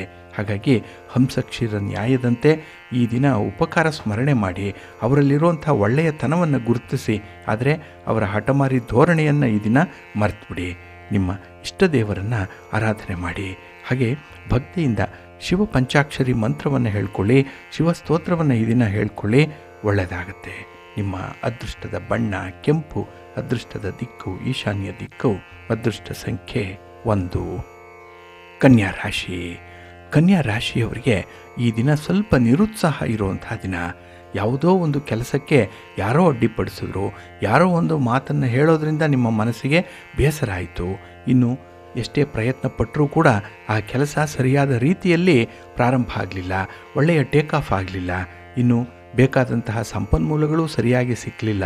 ಇಂತಹ ಒಂದು ಬೇರೆ ಬೇರೆ ಕಾರಣಗಳಿಗಾಗಲಿ, ಅದರಲ್ಲೂ ಈ ಸಣ್ಣ ಪುಟ್ಟ ಕಾರಣಗಳಿಗಾಗಲಿ ಈ ದಿನ ಮನಸ್ಸಿಗೆ ಸ್ವಲ್ಪ ಬೇಸರ ಉಂಟಾಗುತ್ತೆ. ಹಾಗಾಗಿನೇ ನಿರೀಕ್ಷೆಯನ್ನು ಇಟ್ಕೊಳ್ಬೇಡಿ. ಒಂದು ವೇಳೆ ನಿರೀಕ್ಷೆ ಅದು ಪೂರ್ಣ ಆಗಲಿಲ್ಲ ಅಂದರೆ, ಫುಲ್ಫಿಲ್ ಆಗಲಿಲ್ಲ ಅಂದರೆ ಮನಸ್ಸಿಗೆ ಬೇಸರ ಆಗುತ್ತೆ. ಹಾಗಾಗಿ ಎಲ್ಲವೂ ಕೂಡ ಈ ದಿನ ನಿಮಗೆ ಅನಿರೀಕ್ಷಿತವಾಗಿ ಬರ್ತಾ ಇರಲಿ ಅನ್ನುವಂಥ ರೀತಿಯಲ್ಲಿ ವ್ಯವಸ್ಥೆಗೊಳಿಸ್ಕೊಳ್ಬೇಕಾಗತ್ತೆ. ಇನ್ನು ಈ ದಿನದ ಪ್ರಯಾಣ ಕೂಡ ನಿಮಗೆ ಅಷ್ಟೊಂದು ಒಳ್ಳೆಯ ಲಾಭವನ್ನು ತರಲ್ಲ. ಅದಕ್ಕಾಗಿಯೇ ಪ್ರಯಾಣದ ಸಂದರ್ಭವನ್ನು ಬಹಳ ಎಚ್ಚರಿಕೆಯಿಂದ ಗಮನಿಸಬೇಕು. ಆದಷ್ಟು ಮುಂದೂಡುವಂಥದ್ದು ಉತ್ತಮ. ಇನ್ನು ಈ ದಿನದಲ್ಲಿ ಉದ್ಯೋಗ ಕ್ಷೇತ್ರದಲ್ಲೂ ಕೂಡ ಕೆಲವೊಂದು ಅತಿಯಾದಂತಹ ಆತ್ಮವಿಶ್ವಾಸ ಇರುವಂಥ ಸಂದರ್ಭ ಇದೆ. ಓವರ್ ಕಾನ್ಫಿಡೆನ್ಸ್ ತುಂಬ ಇದೆ. ಇದರಿಂದಲೇ ಕೆಲವೊಂದು ಅನರ್ಥಗಳು ಆಗುತ್ತೆ, ತಪ್ಪುಗಳಾಗುತ್ತೆ. ಇನ್ನು ಈ ದಿನ ಸಾಕಷ್ಟು ವಿಶ್ರಾಂತಿ ದೇಹಕ್ಕೂ ಇಲ್ಲ, ಮನಸ್ಸಿಗೂ ಇಲ್ಲ. ಹಾಗಾಗಿನೇ ಈ ಚಂಚಲ ಸ್ವಭಾವದಿಂದ ಈ ದಿನ ಕೆಲವೊಂದು ತಪ್ಪು ನಿರ್ಧಾರಗಳನ್ನು ಕೈಗೊಳ್ಳುವಂಥದ್ದಿದೆ. ಹಾಗೆ ಅತಿಯಾದ ಆತ್ಮವಿಶ್ವಾಸದಿಂದ ಕೆಲಸ ಆರಂಭ ಮಾಡದೆ ಸುಮ್ಮನೆ ಇರುವಂಥ ಸಾಧ್ಯತೆ ಕೂಡ ಇರುತ್ತೆ. ಹಾಗಾಗಿನೇ ಈ ದಿನ ಎರಡೂ ಎಕ್ಸ್ಟ್ರೀಮ್ ಎಂಡ್ಸನ್ನು ನೋಡುವಂಥ ಸಂದರ್ಭ ಇದು. ಹಾಗಾಗಿನೇ ಈ ದಿನ ನಿಮ್ಮ ಪ್ರಯತ್ನಕ್ಕೆ ಅಷ್ಟೊಂದು ಒಳ್ಳೆಯ ಫಲ ಅನ್ನುವಂಥದ್ದು ಸಿಗ್ತಾ ಇಲ್ಲ. ಇನ್ನು ಈ ದಿನ ನಿಮ್ಮ ಸ್ವಪಕ್ಷಪಾತ ಆಗಲಿ, ನಿಮ್ಮವರಿಗೆ ನೀವು ಸಹಾಯ ಮಾಡಬೇಕು ಅನ್ನುವಂಥ ಧೋರಣೆಯಾಗಲಿ ಅಷ್ಟೊಂದು ಒಳ್ಳೆಯದಲ್ಲ. ಯಾವುದೇ ಒಂದು ವಿಚಾರದಲ್ಲೂ ಕೂಡ ಈ ದಿನ ಸ್ವಲ್ಪ ಹೊಂದಾಣಿಕೆ ಮಾಡಿಕೊಂಡು ಮುಂದುವರಿರಿ, ಒಳ್ಳೆಯದಾಗುತ್ತೆ. ನಿಮ್ಮ ಇಷ್ಟ ದೇವರನ್ನು ಆರಾಧನೆ ಮಾಡ್ತಾಯಿರಿ.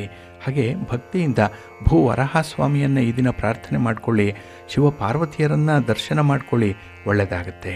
ನಿಮ್ಮ ಅದೃಷ್ಟದ ಬಣ್ಣ ನೀಲಿ, ಅದೃಷ್ಟದ ದಿಕ್ಕು ಈಶಾನ್ಯ ದಿಕ್ಕು, ಅದೃಷ್ಟ ಸಂಖ್ಯೆ 1. ತುಲಾರಾಶಿ. ತುಲಾರಾಶಿಯವರೆಗೂ ಕೂಡ ಈ ದಿನ ಸ್ವಲ್ಪ ಮನಸ್ಸಿನಲ್ಲಿ ಕ್ಲೇಶ ಉಂಟಾಗುವಂಥ ದಿನ. ನೀವು ಎಷ್ಟೇ ಒಳ್ಳೆಯ ಕೆಲಸವನ್ನು ಮಾಡಿದ್ರೂ ಕೂಡ ಈ ದಿನ ಮನಸ್ಸಿಗೆ ಏನೋ ಒಂದು ಬೇಸರ ಇರುತ್ತೆ, ಏನೋ ಒಂದು ಕಸಿವಿಸಿ. ಹಾಗೆ ಕೆಲವೊಂದು ವಿಚಾರಗಳಲ್ಲಿ ನೀವು ಸಂಪಾದನೆ ಮಾಡಿಕೊಂಡಿದ್ದನ್ನು ಕಳ್ಕೊಂಡಿದ್ದೀರಿ ಅನ್ನುವಂಥ ಭಾವ ಬರುತ್ತೆ. ಇದು ವ್ಯಯದ ಭಾವದಲ್ಲಿ ಇರುವಂಥ ಸಂದರ್ಭ. ಹಾಗಾಗಿನೇ ಈ ದಿನ ಹೆಚ್ಚು ಮುತುವರ್ಜಿಯಿಂದ ನಿಮ್ಮ ಕೆಲಸ ಕಾರ್ಯಗಳಲ್ಲಿ ಇನ್ವಾಲ್ವ್ ಆಗಬೇಕು. ಹಾಗಾಗಿನೇ ನಿಮ್ಮ ದುಡಿಮೆ ಆಗಲಿ, ನಿಮ್ಮ ಉಳಿತಾಯ ಆಗಲಿ ಈ ದಿನ ನಿಮ್ಮ ಕಣ್ಣೆದುರಿಗೆ ಆಗಬೇಕು. ಹಾಗಾಗಿ ನಾಳೆ ಆಗಬಹುದು, ನಾಳೆ ಮಾಡೋಣ ಅನ್ನುವಂಥ ಊಹೆ ಆಗಲಿ, ಕಲ್ಪನೆ ಆಗಲಿ, ಕೆಲಸಗಳನ್ನು ಮುಂದಕ್ಕೆ ಹಾಕುವಂಥ ಒಂದು ಸ್ವಭಾವವನ್ನಾಗಲಿ ಆದಷ್ಟು ಈ ದಿನವೇ ಮರೆತು ಬಿಡಬೇಕಾಗತ್ತೆ. ಏಕೆಂದರೆ ನಿಮ್ಮ ಒಂದು ಶಕ್ತಿ, ನಿಮ್ಮ ಸಾಮರ್ಥ್ಯ, ಇದಕ್ಕೆ ಅನುಗುಣವಾಗಿ ಕೆಲಸವನ್ನು ಮಾಡುವಂಥ ಒಂದು ತಾಕತ್ತಿದೆ. ಅದನ್ನು ಈ ದಿನ ನಿಮ್ಮ ಮೇಲಧಿಕಾರಿಗಳಿಗೆ ತೋರಿಸ್ಬೇಕಾಗತ್ತೆ. ನಿಮ್ಮನ್ನು ಯಾರು ಆ ಕೆಲಸಕ್ಕೆ ನೇಮಿಸಿದ್ದಾರೆ ಅಂಥವ್ರಿಗೆ ನೀವೇನು ಅನ್ನುವಂಥದ್ದನ್ನು ಪ್ರೂವ್ ಮಾಡಿ ತೋರಿಸ್ಬೇಕಾಗತ್ತೆ. ಹಾಗೆ ಈ ದಿನ ನಿಮಗೆ ಬೇಕಾದಂತಹ ಕೆಲವೊಂದು ಸೌಲಭ್ಯದ ವಸ್ತುಗಳನ್ನಾಗಲಿ ಅಥವಾ ಮಾಹಿತಿಗಳನ್ನಾಗಲಿ ಪಡ್ಕೊಳ್ಳುವಂಥ ಸಾಧ್ಯತೆ ತುಂಬ ಇದೆ. ಇನ್ನು ಕುಟುಂಬ ಸದಸ್ಯರ ಜೊತೆಯಲ್ಲೇ ಈ ದಿನದ ಭಿನ್ನಾಭಿಪ್ರಾಯ, ಅದರಲ್ಲೂ ಶುಭ ವಿವಾಹದ ಬಗ್ಗೆ ಆಗಲಿ, ಮನೆಯಲ್ಲಿ ಆಗಬೇಕಾಗಿರುವಂಥ ಶುಭ ಕಾರ್ಯಗಳ ಬಗ್ಗೆ ಆಗಲಿ ಈ ದಿನ ಸ್ವಲ್ಪ ಹೆಚ್ಚು ಮಾತಾಡಲೇಬೇಕಾಗತ್ತೆ. ನಿಮ್ಮ ಅಭಿಪ್ರಾಯವನ್ನು ತಿಳಿಸಲೇಬೇಕಾಗತ್ತೆ. ಆದರೆ ಯಾವುದು ಸತ್ಯ ಇದೆ ಅದನ್ನು ನೇರವಾಗಿ ಹೇಳದೆ ನಿಮಗೆ ಒಂದು ರೀತಿಯಲ್ಲಿ ಚಾಕಚಕ್ಯತೆ, ನಿಮ್ಮ ಬುದ್ಧಿವಂತಿಕೆ ಏನಿದೆ ಅದನ್ನು ಉಪಯೋಗಿಸಿಕೊಂಡು ಅದನ್ನು ಕಮ್ಯುನಿಕೇಟ್ ಮಾಡಬೇಕಾಗತ್ತೆ. ಹಾಗಾಗಿನೇ ಈ ದಿನ ಸತ್ಯವನ್ನು ಹೇಳಲಿಕ್ಕೂ ಕೂಡ ಹಿಂದೆ ಮುಂದೆ ನೋಡಬೇಕಾದಂತಹ ಸಂದರ್ಭ ಬರುತ್ತೆ. ಇದೆಲ್ಲವೂ ಕೂಡ ನಿಮಗೆ ಸ್ವಲ್ಪ ವಿಚಿತ್ರ ಅನ್ನಿಸ್ಬೋದು, ಆದರೂ ಇದು ಸತ್ಯ. ನಿಮ್ಮ ಮನೆ ದೇವರನ್ನು ಸ್ಮರಣೆ ಮಾಡ್ತಾಯಿರಿ. ಆಂಜನೇಯ ಸ್ತೋತ್ರವನ್ನು ಹೇಳ್ಕೊಳ್ಳಿ, ಶ್ರೀರಾಮ ರಕ್ಷಾ ಸ್ತೋತ್ರವನ್ನು ಹೇಳ್ಕೊಳ್ಳಿ, ರಾಮನಾಮ ಜಪ ಮಾಡಿ ಈ ದಿನ ಶಿವನ ಸ್ತೋತ್ರವನ್ನು ಹೇಳ್ಕೊಳ್ತಾ ಇರಿ, ಒಳ್ಳೆಯದಾಗತ್ತೆ. ನಿಮ್ಮ ಅದೃಷ್ಟದ ಬಣ್ಣ ನೇರಳೆ, ಅದೃಷ್ಟದ ದಿಕ್ಕು ಈಶಾನ್ಯ ದಿಕ್ಕು, ಅದೃಷ್ಟ ಸಂಖ್ಯೆ 2. ವೃಶ್ಚಿಕ ರಾಶಿ. ವೃಶ್ಚಿಕ ರಾಶಿಯವರಿಗೆ ಈ ದಿನ ಆತ್ಮವಿಶ್ವಾಸದ ದಿನ. ಅಂದರೆ ನಿಮ್ಮ ಕೆಲಸ ಕಾರ್ಯಗಳನ್ನು ಬಹಳ ಯಶಸ್ವಿಯಾಗಿ ಮಾಡಿಸುವಂಥ ಅಥವಾ ಮಾಡುವಂಥ ಒಂದು ಸಾವಧಾನ, ವ್ಯವಧಾನ, ಬುದ್ಧಿವಂತಿಕೆ ಇರುವಂಥ ದಿನ ಇದು.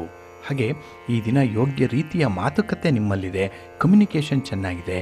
ಹಾಗಾಗಿನೇ ಈ ದಿನದಲ್ಲಿ ಯಾವುದೇ ಸಮಸ್ಯೆಗಳು ಬಂದರೂ ಕೂಡ ಅದನ್ನು ನಿವಾರಣೆ ಮಾಡುವಂಥ ಒಂದು ಪ್ರಯತ್ನ ಇದೆ, ಅದರಲ್ಲಿ ಒಂದು ಧೈರ್ಯ ಇದೆ. ಇನ್ನು ಸಮಸ್ಯೆಗೆ ಸಿಕ್ಕಂತಹ ಪರಿಹಾರ ಕ್ರಮದಲ್ಲೂ ಕೂಡ ಅದರ ಸಾಧಕ ಬಾಧಕಗಳನ್ನು ನೋಡುವಂಥದ್ದು ಕೂಡ ಇದೆ. ಒಟ್ಟಾರೆ ಒಂದಲ್ಲ ಎರಡು ಸಲ ಆಲೋಚನೆ ಮಾಡಿ ಮುಂದುವರಿಯುವಂಥ ಒಂದು ಬುದ್ಧಿವಂತಿಕೆ ಇದೆ. ಇನ್ನು ಕೈಗೊಂಡಂತಹ ಕೆಲಸ ಕಾರ್ಯಗಳಲ್ಲಿ ಸ್ವಲ್ಪ ಗಲಿಬಿಲಿ ಇರ್ಬೋದು, ಸ್ವಲ್ಪ ಓಡಾಟ ಇರ್ಬೋದು. ಹಾಗೆ ಕೆಲಸಗಳು ಬಹಳ ಆತುರವಾಗಿ ಮುಗಿಬೇಕು ಅನ್ನುವಂಥ ಒಂದು ಸ್ವಯಂ ಸಿದ್ಧತೆಯಲ್ಲೇ ನೀವೇ ಇರುವಂಥದ್ದು. ಹಾಗಾಗಿ ಕೆಲವೊಂದು ಎಡವಂಥದ್ದಿದೆ. ಹಾಗೆ ಗುರಿ ತಲುಪುವ ನಿಟ್ಟಿನಲ್ಲಿ ಸ್ವಲ್ಪ ವಿಳಂಬ ಆಗುವಂಥದ್ದು ಕೂಡ ಇರುತ್ತೆ. ಹಾಗಾಗಿ ಧೃತಿಗೆಡಬೇಡಿ. ನಿಮ್ಮ ಕೆಲಸ ಕಾರ್ಯಗಳನ್ನು ಮುಂದುವರಿಸುವಂಥ ಒಂದು ಪ್ರಯತ್ನವನ್ನು ಮಾಡ್ತಾಯಿರಿ. ಹಾಗೆ ವ್ಯಾಪಾರ ವ್ಯವಹಾರದಲ್ಲಿ ನಿಮಗೆ ನಷ್ಟಗಳು ಉಂಟಾದರೂ ಕೂಡ ಅದನ್ನು ಹೇಗೆ ಸರಿದೂಗಿಸ್ಕೊಳ್ಬೋದು ಅನ್ನೋಂಥದ್ದು ಕೂಡ ಗೊತ್ತಿದೆ. ಅಂದರೆ ನಿಮಗೆ ಸಮಸ್ಯೆಯೂ ಗೊತ್ತು, ಸಮಸ್ಯೆಯನ್ನು ನಿವಾರಣೆ ಮಾಡಿಕೊಳ್ಳುವಂಥ ತಂತ್ರಗಾರಿಕೆಯೂ ಕೂಡ ಗೊತ್ತಿದೆ. ಹಾಗಾಗಿನೇ ಈ ದಿನ ನಿಮ್ಮ ಪ್ರಯತ್ನ ಪರಿಪೂರ್ಣವಾಗಿರುತ್ತೆ. ಅಂದರೆ ಯಾವುದೇ ಒಂದು ಪ್ಲಸ್ ಆಗಲಿ ಮೈನಸ್ ಆಗಲಿ, ಲಾಭ ಆಗಲಿ ನಷ್ಟ ಆಗಲಿ, ಅದನ್ನು ಹೇಗೆ ಸ್ವೀಕರಿಸಬೇಕು ಅನ್ನುವಂಥ ಒಂದು ವಿಶೇಷವಾದಂತಹ ಸ್ವಭಾವ ನಿಮ್ಮಲ್ಲಿರುತ್ತೆ. ಹಾಗೆ ಈ ದಿನ ಇದ್ದುದರಲ್ಲೇ ತೃಪ್ತಿ ಪಡುವಂಥದ್ದು. ಪಾಲಿಗೆ ಬಂದದ್ದೇ ಪಂಚಾಮೃತ. ಭಗವಂತ ಈ ದಿನ ಏನನ್ನು ಅನುಗ್ರಹಿಸಿದ್ದಾನೆ ಅದರಲ್ಲೇ ಒಂದು ಹೊಸತನವನ್ನು ಕಾಣ್ತೀರಿ, ಅದರಲ್ಲೇ ತೃಪ್ತಿಯನ್ನು ಪಡ್ಕೊಳ್ತೀರಿ. ಹಾಗೆ ಈ ದಿನದಲ್ಲಿ ನಿಮ್ಮ ಉದ್ಯೋಗದ ಅವಕಾಶಗಳೇನಿದೆ, ನಿಮ್ಮ ವ್ಯವಸಾಯ ಇರ್ಬೋದು, ಪಶುಪಾಲನೆ ಇರ್ಬೋದು, ಸ್ವಂತ ಬಿಸ್ನೆಸ್ ಇರ್ಬೋದು, ಇದರಲ್ಲಿ ಬಹಳ ನಿರ್ವಹಣಾ ಕೌಶಲ್ಯ ಬಹಳ ಚೆನ್ನಾಗಿದೆ. ಮ್ಯಾನೇಜರಿಯಲ್ ಸ್ಕಿಲ್ ಬಹಳ ಚೆನ್ನಾಗಿರೋದ್ರಿಂದನೇ ಈ ದಿನ ನಿಮಗೆ ಒಂದು ರೀತಿಯಲ್ಲಿ ತೃಪ್ತಿದಾಯಕವಾದಂಥ ದಿನ. ನಿಮ್ಮ ಇಷ್ಟ ದೇವರನ್ನು ಆರಾಧನೆ ಮಾಡ್ತಾಯಿರಿ.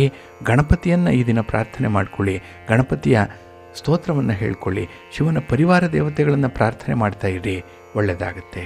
ನಿಮ್ಮ ಅದೃಷ್ಟದ ಬಣ್ಣ ಬಿಳುಪು, ಅದೃಷ್ಟದ ದಿಕ್ಕು ಈಶಾನ್ಯ ದಿಕ್ಕು, ಅದೃಷ್ಟ ಸಂಖ್ಯೆ 1. ಧನುರಾಶಿ.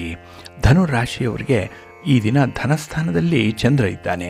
ಹಾಗಾಗಿನೇ ಈ ದಿನದಲ್ಲಿ ಉದ್ಯೋಗದಲ್ಲಾಗಲಿ, ನಿಮ್ಮ ವ್ಯಾಪಾರ ವ್ಯವಹಾರಗಳಲ್ಲಿ ಬಂಡವಾಳ ತೊಡಗಿಸ್ಬೇಕು ಅಥವಾ ಏನೋ ಒಂದು ಹೊಸದಾಗಿ ಸಂಪಾದನೆ ಮಾಡಬೇಕು ಅಂದ್ಕೊಂಡಿರುವಂಥವ್ರಿಗೆ ನಿರೀಕ್ಷಿತ ರೀತಿಯಲ್ಲಿ ಫಲ ಸಿಕ್ಕಲ್ಲ. ಹಾಗೆ ಈ ದಿನ ಹೊಸ ಹೂಡಿಕೆಗಳು ಬರುವಂಥದ್ದು, ವ್ಯಾಪಾರದ ವಿಸ್ತರಣೆಯಾಗುತ್ತೆ, ವ್ಯಾಪಾರಿ ಸಂಬಂಧವಾಗಿ ಪ್ರಯಾಣ ಅನ್ನುವಂಥದ್ದು ಇರುತ್ತೆ. ಆದರೆ ಎಲ್ಲವೂ ಕೂಡ ಸಕಾಲದಲ್ಲಿ ಮುಕ್ತಾಯ ಆಗಲ್ಲ. ಹಾಗಾಗಿ ಸ್ವಲ್ಪ ತಾಳ್ಮೆಯಿಂದ ಕೆಲಸಗಳನ್ನು ಮುಂದುವರಿಸಬೇಕಾಗತ್ತೆ. ಹಾಗೆ ಈ ದಿನ ಸಮಾಜದಲ್ಲಿ ಪ್ರಮುಖ ವ್ಯಕ್ತಿಗಳಿಂದ ವಿಶೇಷವಾದಂಥ ಬೆಂಬಲ ಸಿಕ್ಕುವಂಥ ಅವಕಾಶಗಳು ಕೂಡ ಇದೆ. ಆದರೆ ತೊಂದರೆ ಇದ್ದಾಗಲೇ ನಾವು ಆ ತೊಂದರೆಯ ಕಡೆ ಗಮನ ಹರಿಸುವಂಥದ್ದು. ಹಾಗಾಗಿ ಈ ದಿನ ಒಂದು ಕೆಲಸವನ್ನಾಗಲಿ, ಒಂದು ತೊಂದರೆಯನ್ನಾಗಲಿ ಬಹಳ ದಿನಗಳಿಂದ ನೀವು ನಿವಾರಣೆ ಮಾಡಬೇಕು ಅನ್ನುವಂಥ ಪ್ರಯತ್ನದಲ್ಲಿರ್ತೀರಿ. ಅದು ಈ ದಿನ ಸ್ಪಷ್ಟವಾಗಿ ನಿಮಗೆ ಅದರ ಸ್ಥಿತಿಗತಿಗಳು ಗೋಚರಿಸುತ್ತೆ. ಅದಕ್ಕೆ ಬೇಕಾದಂತಹ ಪೂರಕ ಮಾಹಿತಿಗಳನ್ನು ಪಡ್ಕೊಳ್ಳುವಂಥದ್ದು ಕೂಡ ಇದೆ. ಒಟ್ಟಾರೆ ಈ ದಿನ ನೀವು ನಿಮ್ಮ ಕುಟುಂಬಕ್ಕಾಗಿ, ನಿಮಗಾಗಿ ಏನಾದರೂ ಒಂದು ಸ್ಥಿರವಾದ ಕೆಲಸವನ್ನು ಮಾಡಬೇಕು ಅನ್ನುವಂಥ ಒಂದು ತುಡಿತದಲ್ಲಿ ಇರ್ತೀರಿ.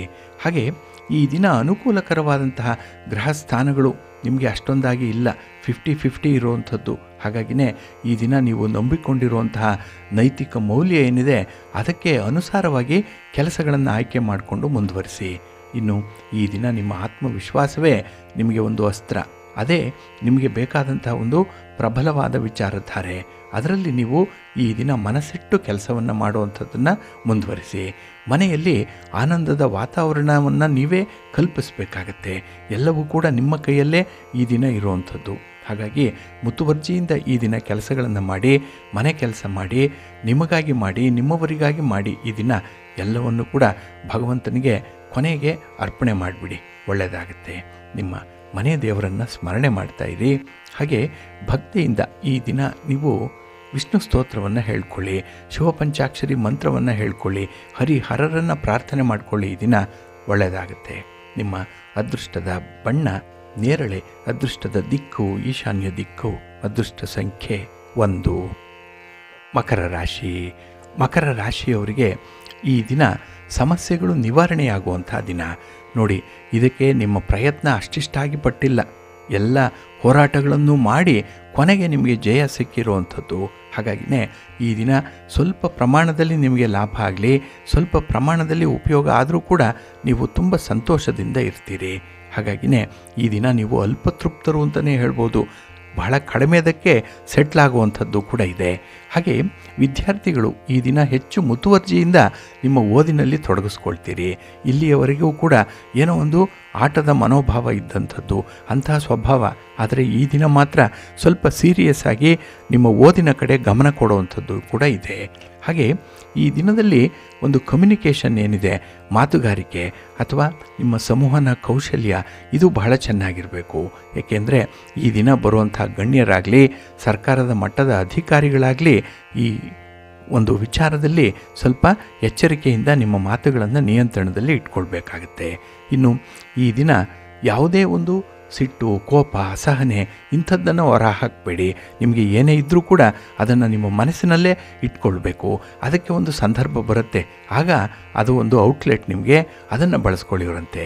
ಆದರೆ ಈ ದಿನ ವಿನಾಕಾರಣ ಕೋಪಗೊಳ್ಳುವಂಥದ್ದಾಗಲಿ, ವಿನಾಕಾರಣ ಬೇರೆಯವರ ತಪ್ಪುಗಳನ್ನು ಸರಿಪಡಿಸುವಂಥ ಒಂದು ಪ್ರಯತ್ನವನ್ನಾಗಲಿ ಮಾತಿನ ಮೂಲಕ ಮಾಡಬೇಡಿ.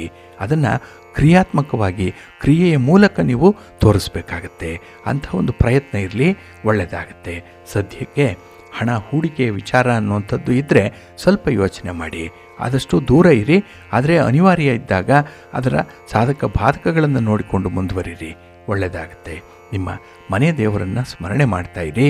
ಹಾಗೆ ಭಕ್ತಿಯಿಂದ ಈ ದಿನ ನೀವು ದಾರಿದ್ರ್ಯ ದಹನ ಶಿವಸ್ತೋತ್ರವನ್ನು ಹೇಳ್ಕೊಳ್ಳಿ, ಒಳ್ಳೆಯದಾಗತ್ತೆ. ನಿಮ್ಮ ಅದೃಷ್ಟದ ಬಣ್ಣ ನೇರಳೆ, ಅದೃಷ್ಟದ ದಿಕ್ಕು ಈಶಾನ್ಯ ದಿಕ್ಕು, ಅದೃಷ್ಟ ಸಂಖ್ಯೆ 1. ಕುಂಭರಾಶಿ. ಕುಂಭರಾಶಿಯವರಿಗೆ ಈ ದಿನ 12ರಲ್ಲಿ ಚಂದ್ರ ಇರೋದರಿಂದ ನೀವು ಕೆಲಸ ಕಾರ್ಯಗಳನ್ನು ಹೆಚ್ಚು ಆಯ್ಕೆ ಮಾಡಿಕೊಳ್ಳುವಂಥ ಅವಕಾಶಗಳು ಸಿಕ್ಕಲ್ಲ. ಆಯ್ಕೆಗಳಿದ್ದರೆ ಒಂದು ಒಳ್ಳೆಯದನ್ನೇ ಆಯ್ಕೆ ಮಾಡ್ಕೊಳ್ತೀರಿ. ಹಾಗೆ ಈ ದಿನ ಇದ್ದುದರಲ್ಲೇ ನೀವು ತೃಪ್ತಿ ಪಡಬೇಕು. ಏಕೆಂದರೆ ಇರೋದೇ ಒಂದು, ಅದನ್ನೇ ನಂಬಿಕೊಳ್ಬೇಕು ಈ ದಿನದಲ್ಲಿ.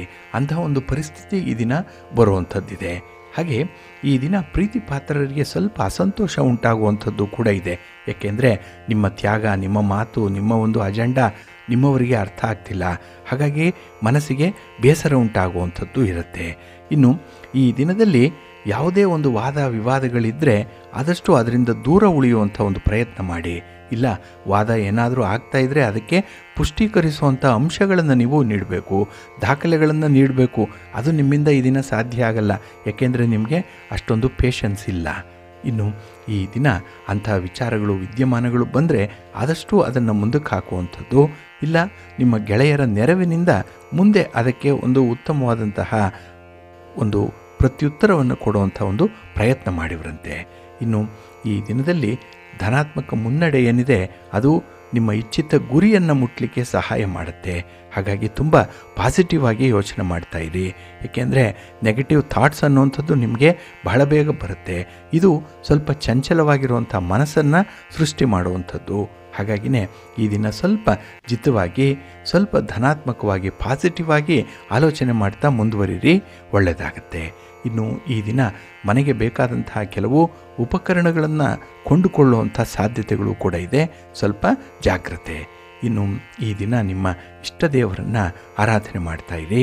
ಹಾಗೆ ಭಕ್ತಿಯಿಂದ ಅರ್ಧನಾರೀಶ್ವರಿ ಸ್ತೋತ್ರವನ್ನು ಹೇಳ್ಕೊಳ್ಳಿ. ಹಾಗೆ ಮೃತ್ಯುಂಜಯ ಮಂತ್ರವನ್ನು ಈ ದಿನ ಹೇಳ್ಕೊಳ್ತಾ ಇರಿ, ಒಳ್ಳೆಯದಾಗತ್ತೆ. ನಿಮ್ಮ ಅದೃಷ್ಟದ ಬಣ್ಣ ಗುಲಾಬಿ, ಅದೃಷ್ಟದ ದಿಕ್ಕು ಈಶಾನ್ಯ ದಿಕ್ಕು, ಅದೃಷ್ಟ ಸಂಖ್ಯೆ 5. ಮೀನರಾಶಿ. ಮೀನರಾಶಿಯವರಿಗೆ ಈ ದಿನ ಲಾಭಸ್ಥಾನದಲ್ಲಿ ಚಂದ್ರ ಇರೋದರಿಂದ ಕೆಲವೊಂದು ವಿದ್ಯಮಾನಗಳಲ್ಲಿ ನಿಮಗೆ ತುಂಬ ಸಂತೃಪ್ತಿ ಇದೆ, ಲಾಭ ಇದೆ. ಹಾಗೆ ಈ ದಿನ ಹಣ ಹೂಡಿಕೆಯ ವಿಚಾರ ಅನ್ನುವಂಥದ್ದು ಬಂದರೆ, ವ್ಯಾಪಾರ ವ್ಯವಹಾರಗಳ ವಿಸ್ತರಣೆಯ ಅನ್ನುವಂಥದ್ದೇನಾದರೂ ನಿಮ್ಮ ಮನಸ್ಸಿನಲ್ಲಿದ್ದರೆ ಈ ದಿನದ ಪೂರ್ವಾರ್ಧದಲ್ಲಿ ನೀವು ಆರಂಭ ಮಾಡಿ, ಒಳ್ಳೆಯ ಫಲಿತಾಂಶ ನಿಮಗೆ ಸಿಕ್ಕತ್ತೆ. ಹಾಗೆ ಈ ದಿನದಲ್ಲಿ ಸರಿಯಾದ ಮಾರ್ಗದಲ್ಲಿ ಹೋಗುವಂಥವ್ರಿಗೂ ಕೂಡ ಕೆಲವೊಂದು ತೊಂದರೆಗಳು ಇದ್ದೇ ಇರುತ್ತೆ. ಸರ್ಕಾರದ ಕಾನೂನು ಮಟ್ಟದಲ್ಲಿ ನಿಮಗೆ ಈ ದಿನ ಸ್ವಲ್ಪ ಹಿನ್ನಡೆ ಉಂಟಾಗುವಂಥದ್ದು ಇರುತ್ತೆ. ಹಾಗಾಗಿನೇ ಆದಷ್ಟು ಕಡಿಮೆ ತಪ್ಪುಗಳನ್ನು ಮಾಡುವಂಥ ಒಂದು ದಾರಿಯನ್ನು ಆಯ್ಕೆ ಮಾಡಿಕೊಳ್ಳಿ. ಏಕೆಂದರೆ ನಿಮ್ಮ ಸ್ನೇಹಿತರು, ನಿಮ್ಮ ಹಿತಶತ್ರುಗಳು ನಿಮ್ಮಿಂದ ತಪ್ಪನ್ನು ಮಾಡಿಸಲಿಕ್ಕೆ ಕಾಯ್ತಾ ಇದ್ದಾರೆ, ಸ್ವಲ್ಪ ಎಚ್ಚರಿಕೆ ಇರಲಿ. ಹಾಗೆ ಈ ದಿನ ನಿಮಗೆ ಬೇಕಾದಂತಹ ಒಂದೆರಡು ವಿಚಾರಗಳಲ್ಲಿ ಅಮೂಲ್ಯವಾದಂಥ ಮಾಹಿತಿಗಳು ಕೂಡ ಸಿಕ್ಕತ್ತೆ. ಅಪರಿಚಿತರ ಮೂಲಕ ಸಿಗ್ಬೋದು, ಅಥವಾ ಪರಿಚಿತರಿದ್ದರೆ ನಿಮಗೆ ಅಂತಹ ಒಂದು ಮಾಹಿತಿಯನ್ನು ಕೊಡುವಂಥದ್ದು ಕೂಡ ಇದೆ. ಹಾಗೆ ಈ ದಿನದಲ್ಲಿ ಹೊಸ ಹೊಸ ಅವಕಾಶಗಳು ಸಿಕ್ಕತ್ತೆ, ಹೊಸ ಆಹ್ವಾನಗಳು ಕೂಡ ಈ ದಿನ ಬರುವಂಥದ್ದು. ಹಾಗೆ ನಿಮ್ಮ ಕಾರ್ಯಕ್ಷೇತ್ರದಲ್ಲಿ ನೀವು ಎಲ್ಲಿ ಕೈ ಹಾಕಿದ್ರೂ ಕೂಡ, ಎಲ್ಲಿ ಪ್ರಯತ್ನ ಪಟ್ಟರೂ ಕೂಡ ನಿಮಗೆ ಒಳ್ಳೆಯ ಪ್ರತಿಫಲ ಅನ್ನುವಂಥದ್ದು ಸಿಕ್ಕತ್ತೆ. ಒಟ್ಟಾರೆ ಈ ದಿನ ನಿಮ್ಮ ವೈವಾಹಿಕ ಜೀವನವೂ ಕೂಡ ಸುಖಮಯವಾಗಿರುತ್ತೆ, ಸುಖ ಸಂತೋಷದ ಜೀವನ ನಿಮ್ಮದಾಗಿರುತ್ತೆ. ಇನ್ನು ಈ ದಿನದಲ್ಲಿ ಯಾವುದೇ ಒಂದು ವಿಚಾರದಲ್ಲೂ ಕೂಡ ಅತಿಯಾಗಿ ಬೇರೆಯವರನ್ನು ಆಶ್ರಯಿಸುವಂಥದ್ದಾಗಲಿ, ಅವರನ್ನು ಅವಲಂಬನೆ ಮಾಡುವಂಥದ್ದನ್ನಾಗಲಿ ಮಾಡಿಕೊಳ್ಬೇಡಿ. ನಿಮ್ಮ ಕೆಲಸ ಕಾರ್ಯಗಳನ್ನು ನೀವೇ ಮಾಡುವಂಥ ಒಂದು ಉತ್ಸಾಹವನ್ನು ಮುಂದುವರಿಸಬೇಕಾಗತ್ತೆ. ಹಾಗೆ ಈ ದಿನದಲ್ಲಿ ವ್ಯವಸಾಯ ಕ್ಷೇತ್ರದಲ್ಲಿರುವಂಥವ್ರಿಗೆ ಅತ್ಯುತ್ತಮವಾದಂಥ ದಿನ. ಭೂದೇವಿಯನ್ನು ಸ್ಮರಣೆ ಮಾಡ್ತಾ ಇರಿ. ಹಾಗೆ ಈ ದಿನ ನೀವು ಸುಬ್ರಹ್ಮಣ್ಯ ಸ್ತೋತ್ರವನ್ನು ಹೇಳ್ಕೊಳ್ಳಿ. ಇನ್ನು ಶಿವಮಾನಸ ಪೂಜಾ ಸ್ತೋತ್ರವನ್ನು ಹೇಳ್ಕೊಳ್ಳೋದ್ರಿಂದ, ಶಿವನನ್ನು ಆರಾಧನೆ ಮಾಡೋದರಿಂದ ಈ ದಿನ ಅತ್ಯುತ್ತಮವಾದಂಥ ಫಲಗಳು ನಿಮ್ಮದಾಗುತ್ತೆ. ನಿಮ್ಮ ಅದೃಷ್ಟದ ಬಣ್ಣ ಗುಲಾಬಿ, ಅದೃಷ್ಟದ ದಿಕ್ಕು ಈಶಾನ್ಯ ದಿಕ್ಕು, ಅದೃಷ್ಟ ಸಂಖ್ಯೆ 1.